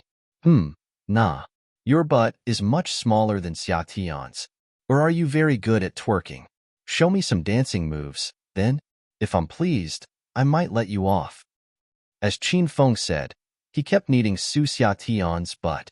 Su Xiatian's face flushed red as a weird sensation surged in her body. However, she did not stop Qin Feng. Good. Xiatian loves twerking the most." Su Xiatian cast away her shyness when she heard somebody was going to dance with her. She was so thrilled that her hands danced and her feet tripped. On the other hand, Ma De Tun wasn't happy. He was infuriated. Indeed, his name was a homophone, but no one had dared to make fun of his name before. Qin Feng was the first person to do it. "You fucker. I must kill you today." In any case, Ma De Tun was a stage 3 energy expert, and there was no way he could swallow this abusive remark, so he disregarded Qin Feng's strange technique and pounced on Qin Feng. Qin Feng's eyes were laughing as he waved his hands. Shroom. A streak of white ray slashed through Ma De Tun's butt. Before Ma De Tun reached his target, he suddenly felt a cold breeze whistling through his butt.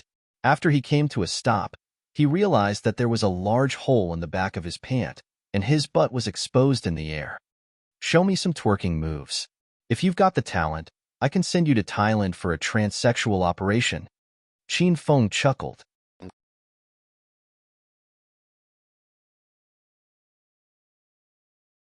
Growing angry, Ma Tun's eyes went bloodshot. However, it was impossible for him to fight Qin Feng with his but exposed. Besides, there were so many people in the parlor looking at him. He could not afford such disgrace, so he glued his butt on the floor and refused to move an inch. Nobody had anticipated this kind of development.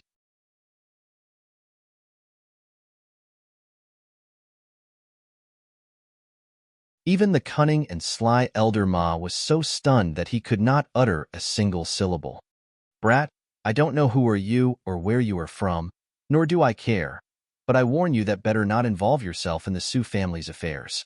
Now, even the 4 talents of Sky City have joined us to destroy the Su family. You'll end up in a bad position if you go against us." Ma Hui, whose leg had been severed, said. He was trying to use the name of 4 talent to dwarf Qin Feng's aura. Hearing his words, Qin Feng quickly darted his glance across the crowd and found the 4 talents hiding and mingling themselves nice and well in the crowd. Qin Feng did not notice them before Ma Hui told him they were there. "Hey, so you 4 are here too. I should have noticed it earlier. Sorry for my lack of courtesy. You guys don't mind, right?" Qin Feng offered the 4 talents a fake smile. The 4 talents remained silent because they were avoiding Qin Feng. They were given a big fright when they saw Qin Feng because they thought he was dead. How could he suddenly come back to life now? The 4 people had been trying to avoid Qin Feng, but Ma Hui disclosed their presence, causing them to want to kill him. Ma Hui was relentless. He would not give up any chance to wear down Qin Feng's confidence. "Haha, now, are you scared? It's too late. I'm gonna pay you back by cutting off all your limbs." Shroom. A flash of white light flickered, and in the next second, Ma Hui saw his left leg severed from his knee right before his eyes. That streak of white light was extremely strange, and it moved as fast as lightning. Ma Hui's calf was severed, but no blood came out of the laceration. It was delayed for around 4 or 5 seconds before the blood started to spurt out like a fountain, followed by Ma Hui grief-wrought cries that could tug hearers' hearts. Fast. It was too fast. Strange. Everybody almost wet their pants out of fear. Everybody in the parlor was looking at Qin Feng when he executed the wind blades technique, but neither of them could see clearly what he had done. "Was I talking to you? What a masochistic man." Qin Feng rolled his eyes. Then, he turned to the 4 talents. "Could it be that the 4 talents has forgotten who am I after we've not seen each other for the past 4 months? Do you mind if I play the recording now, to remind you guys who I am?" His smile sent a chill down the 4 talents' spines as they felt they were locked down by a serpent. 4 of them thought Qin Feng was long dead. They never expected him to be still bouncing around and lively. "Haha, isn't this Big Brother Qin Feng? We're not expecting you to come to Sky City out of the blue.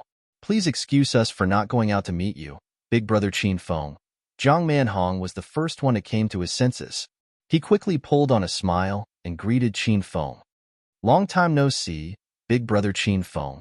You seem to be getting more stunning day by day." Zhao Yusheng followed. "Prince Jiang, Prince Zhao, I remember we made a reservation at Shuiyu. Today is the best day. Why don't we invite Big Brother Qin Feng and beautiful Xia Tian for supper?" Li Yong and Wen Su finally found themselves. "Oh right. Look how silly am I for forgetting such important matter. Please forgive me for my poor memory, Big Brother Qin Feng. Time is of the essence. Let's depart now, then." Zhang Manhong wore a smile on his face looking at Qin Feng. This sudden change of event stunned the Ma family members, causing their jaws to fall on the floor and unable to recover. Didn't the 4 talents say that they would do anything they could to support the Ma family in fighting the Su family from behind? How could they change their minds so fast? Indeed, descendants from the aristocratic families couldn't be trusted. Even the 4 talents was afraid of him and treated him with deference. The Ma family members had no choice but to wonder the young man was.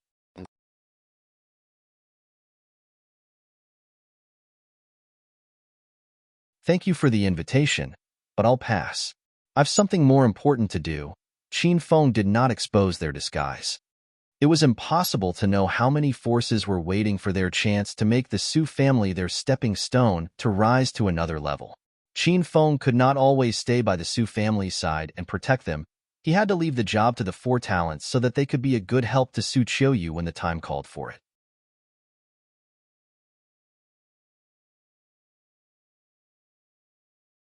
However, the Four Talents needed some spanking from time to time, and Qin Feng loved doing this kind of thing very much. AI, that's bad. Anyway, if Big Brother Qin Feng has a more important task to do, we'll leave it for next time. I guess it's about time for us to take our leave. Remember to look for us some other time. Big Brother Qin Feng. Zhang Manhong said diffidently. He was afraid that Qin Feng would refuse to let them go. You guys are leaving? That blows. Is it because of me that you guys want to leave so soon? We're having a good show here tonight. Why don't you guys join me and enjoy the show instead? Qin Feng offered them a smile while putting pressure on them. As expected, the Four Talents broke into cold sweat. When they remembered Qin Feng's strange skill, they could not help but felt scared. What do you mean, Big Brother Qin Feng? How is there any possibility that Big Brother Qin Feng would bother us? We're just really very hungry now, so we're going to supper. Please forgive us, Big Brother Qin Feng. Zhang Manhong hastily explained. Oh, so you guys are really going to supper. It's such a shame that you four will not witness the destruction of the Ma family. Fine then, get lost now. Remember to behave yourself, otherwise you might end up like him. Qin Feng's expression suddenly turned cold and glare at the four. Goodbye, Big Brother Qin Feng. The Four Talents made haste and left the Ma family like they were running for their lives. The Ma family members were shocked when the Four Talents left. They never expected that the young man before them could scare away the Four Talents of Sky City with just a few words. Hey, geezer, you're the current head of household of the Ma family, am I right? Qin Feng turned his attention to the restless Ma Long. Qin Feng called his name, making him feel like he was on his way to the execution ground.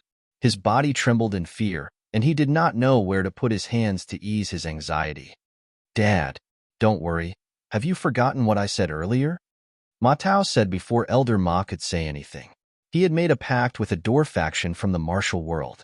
Hence, he didn't flinch when Qin Feng used his wind blade technique. Ma Tao's words sparked Elder Ma's memories. He remembered Ma Tao had found a door faction from the martial world to support them. As such, Ma Long pushed down his fear and looked down at Qin Feng in a lofty stance.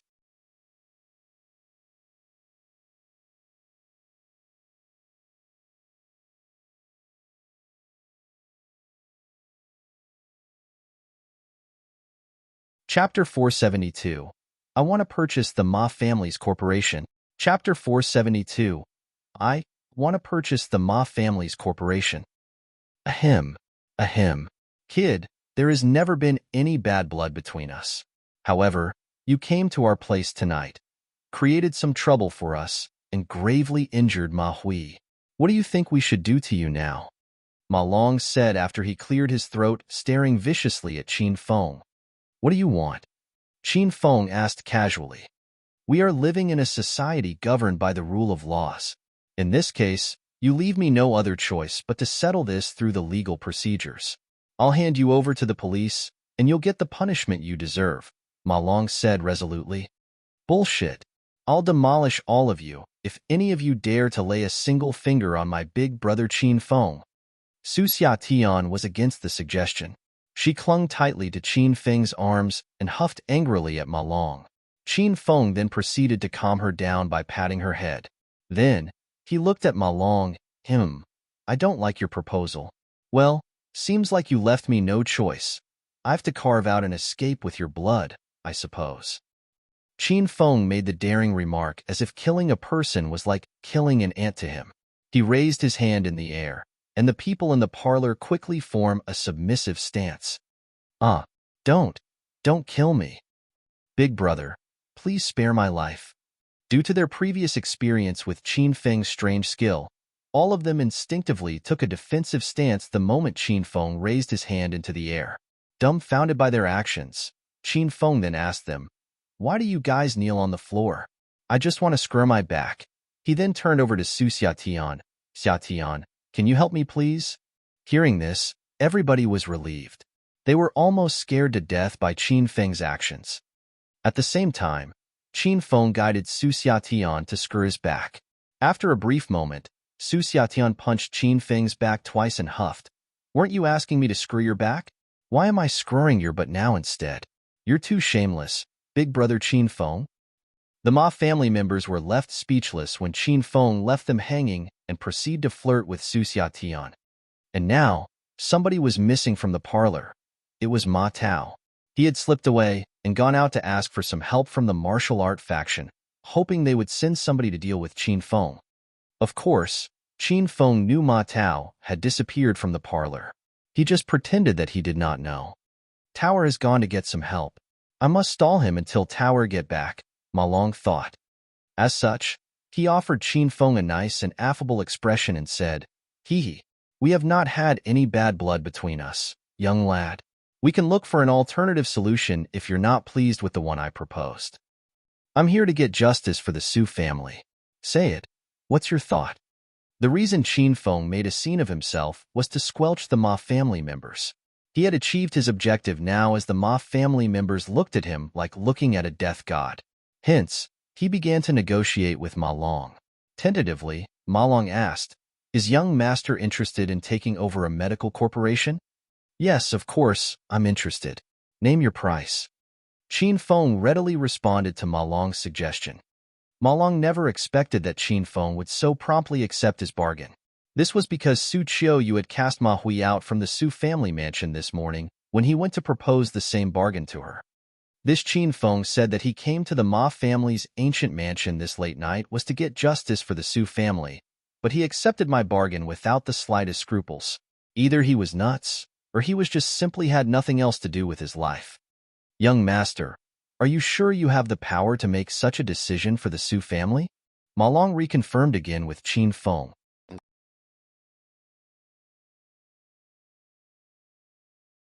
"Tisk, cut the crap, you bloody geezer. What Big Brother Qin Feng has said is what the Su family would say. Don't ever try to doubt Big Brother Qin Feng's identity." Su Xiatian's eyes bulged in accusation as she glared at Ma Long. It was not known how many times Su Xiatian called Ma Long a bloody geezer, asked him to shut up, and said that what he said was crap. It ticked Ma Long off a lot, and he was at the critical point of his anger. However, he forcibly pushed it down as he feared Qin Feng would attack him if he blew up. Cough, cough, cough. Ma Long coughed incessantly before it finally dies away. "Since you speak for the Su family, let us proceed to further and discuss the matter regarding purchasing the medical corporation. Just cut the crap and name your price," Qin Feng said impatiently. His hairs began to stand on their end as Ma Long yet again hit his tipping point. He had never been scolded and chided by anybody before today, as he was considered a person of consequence in Sky City. Coupled with his seniority, nobody in Sky City had the nerve to treat him disrespectfully. 50 million. Not more than that. Ma Long gave his price after he thought for a moment. Su Qiuyu had injected almost 1 billion yuan into the medical corporation.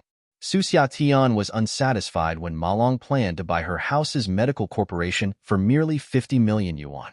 Editor plus TL note, there was a previous error with regards to the investment amount. It should have been billion, not million, and the exact amount of the investment is unclear, so it's now almost 1 billion. Are you crazy? Do you have any idea how much the medical corporation of our Su family is worth? 5 billion yuan. It's worth a total of 5 billion yuan. You fucking old fool. Since you really want to buy our medical corporation, I'll give you a 50% discount and remove the oddments. Just give me 2 billion yuan, and I'll give you our medical corporation. Su Xiatian spoke with great confidence, as if selling the corporation at 2 billion yuan to Ma Long was a real bargain for him. Hearing this, Ma Long's mouth twerked, and he almost fainted. He finally caught a glimpse of what it took to make her known as the she-demon of Sky City. Ahem, ahem. You guys seem insincere. Perhaps we should not continue our negotiation anymore, Ma Long said with a straightened face. Please forgive me, Elder. Xiatian has no knowledge of trading, and she was just joking with you. You offered me 50 million yuan? It's so high. Are you crazy? Qin Feng offered Ma Long a sly grin. Qin Feng dropped a bombshell on the crowd in the parlor when he said the price Ma Long offered was way too high. Even Su Xiatian was stunned. She widened her large watery eyes and stared dazedly at Qin Feng. High. 50 million yuan is high, he said. Which side is he on? Could it be he was a spy sent by them? Big brother Qin Feng? Do you know what are you saying? You'll be punished gravely if I tell grandpa and elder sister the thing you had said here. Although Su Xiatian was mischievous and naughty by nature, when it came down to her family, she would become very serious. Slap. Qin Feng spanked her but faked his anger. Shut up, you moronic woman. Don't talk back when I'm talking to somebody. Go home now if you refuse to listen to me. Su Xiatian was sad. She felt aggrieved as tears began to form in her eyes. She felt Qin Feng had changed. How could he join the Ma family to bully her? Hey geezer, can't you give me a more decent offer? Qin Feng shot another question and snapped Ma Long out from his confusion. A heap of smiles instantly filled his wrinkled face. Yes, yes. Indeed. 50 million yuan is too high. How about 40 million yuan? What the fuck? 40 million yuan? You might as well rob a bank instead. Lower. Qin Feng said angrily. The Ma family members' brains had reached their capacity as they were not able to follow the flow of the events. Even Elder Ma was confused by Qin Feng, but there was one thing very clear in his mind. The lower the price, the more beneficial it was to the Ma family. 20 million. That's the last price I can give. If you agree with it, we can sign the contract now. Ma Long suddenly rose to his feet and named his final price heroically. Qin Feng shook his head as he said, I don't want to waste my time anymore. 2 million yuan it is. This the last price I can take and nothing more. Pfft. The people in the parlor were between tears and laughter as they could no longer see Qin Feng's quirky mind. Fine, fine. 2 million yuan it is. I like you very much, brother Qin Feng. I think we can be good friends. Ma Long was exalted, grinning from ear to ear, as buying the Su family's medical corporation for merely 2 million yuan was considered pie in the sky for him.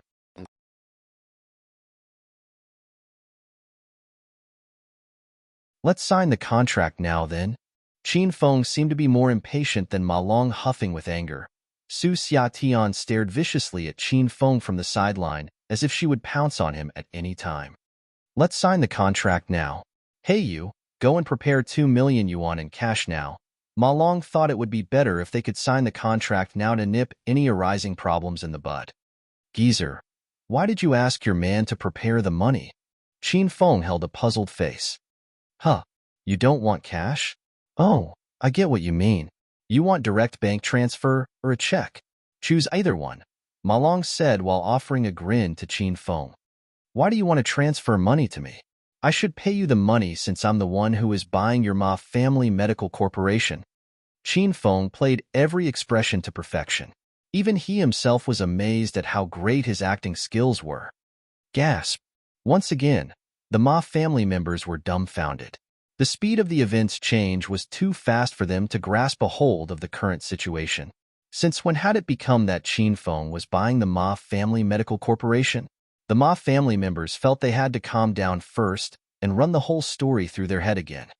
Did you misunderstand something, brother Qin Feng? We were talking about buying the Su family's medical corporation. We agreed to the deal. You can't pull out now. Ma Long had a sinister foreboding that Qin Feng was cheating them all that time. Did I? I never said that I'd sell the Su family's medical corporation. I've been talking about buying the Ma family's medical corporation all this time. By the way, the Su family has spent nearly 1 billion yuan developing the medical corporation. Didn't you find it silly that I was willing to sell it for 2 million yuan? Ma Long's mouth was disfigured because it had chewed too many times that night. Qin Feng was by far the most shameless person he had ever met in his whole life. If it was a silly act to sell the Su family medical corporation for 2 million yuan since it was worth 1 billion, then it was far beyond silly to sell the medical corporation owned by the Ma family for 2 million yuan since it worth at least 30 billion yuan on the market. Ma Long shouted in his heart since he did not dare to say it out. After all, Qin Feng was too strong for him to oppose. Ha ha ha, that was one hell of a move, big brother Qin Feng. Even I was almost cheated by you. Hey geezer, give me your bank account now, so I can transfer 2 million yuan to you now. Then, we'll proceed to sign the contract, and we'll let you off this time. Understanding had finally dawned on Su Xiatian after she heard what Qin Feng had said. She happily clung tightly to Qin Feng's arm as if the one who decided to make a complete break with Qin Feng was not her. Demon! What a pair of demons! Stop dreaming. There is no way I'll sell the Ma Family Medical Corporation, much selling it for 2 million yuan. Ma Long almost had a heart attack. He had no choice now but to put all his hopes on Ma Tao's reinforcements. His anger could only be quenched after Qin Feng and Su Xiatian were horrendously shredded into thousands of millions of pieces. Now what? So you're not selling it to me? So you're cheating me? When Qin Feng spoke, he subconsciously raised his right hand, startling Ma Long so much that he fell back to his seat. Don't be so afraid of me, Elder Ma. I'm just fixing my hair as I'll give you another 10 seconds to reconsider our trade again. I always become quite bloodthirsty and want to kill someone after I have fixed my hair. Fear had totally taken over his mind, and his legs could not stop trembling. Qin Feng was too horrible, and he was too mysterious, making you unable to grasp who he truly was. Oftentimes, those who were unfathomable were the most fearsome.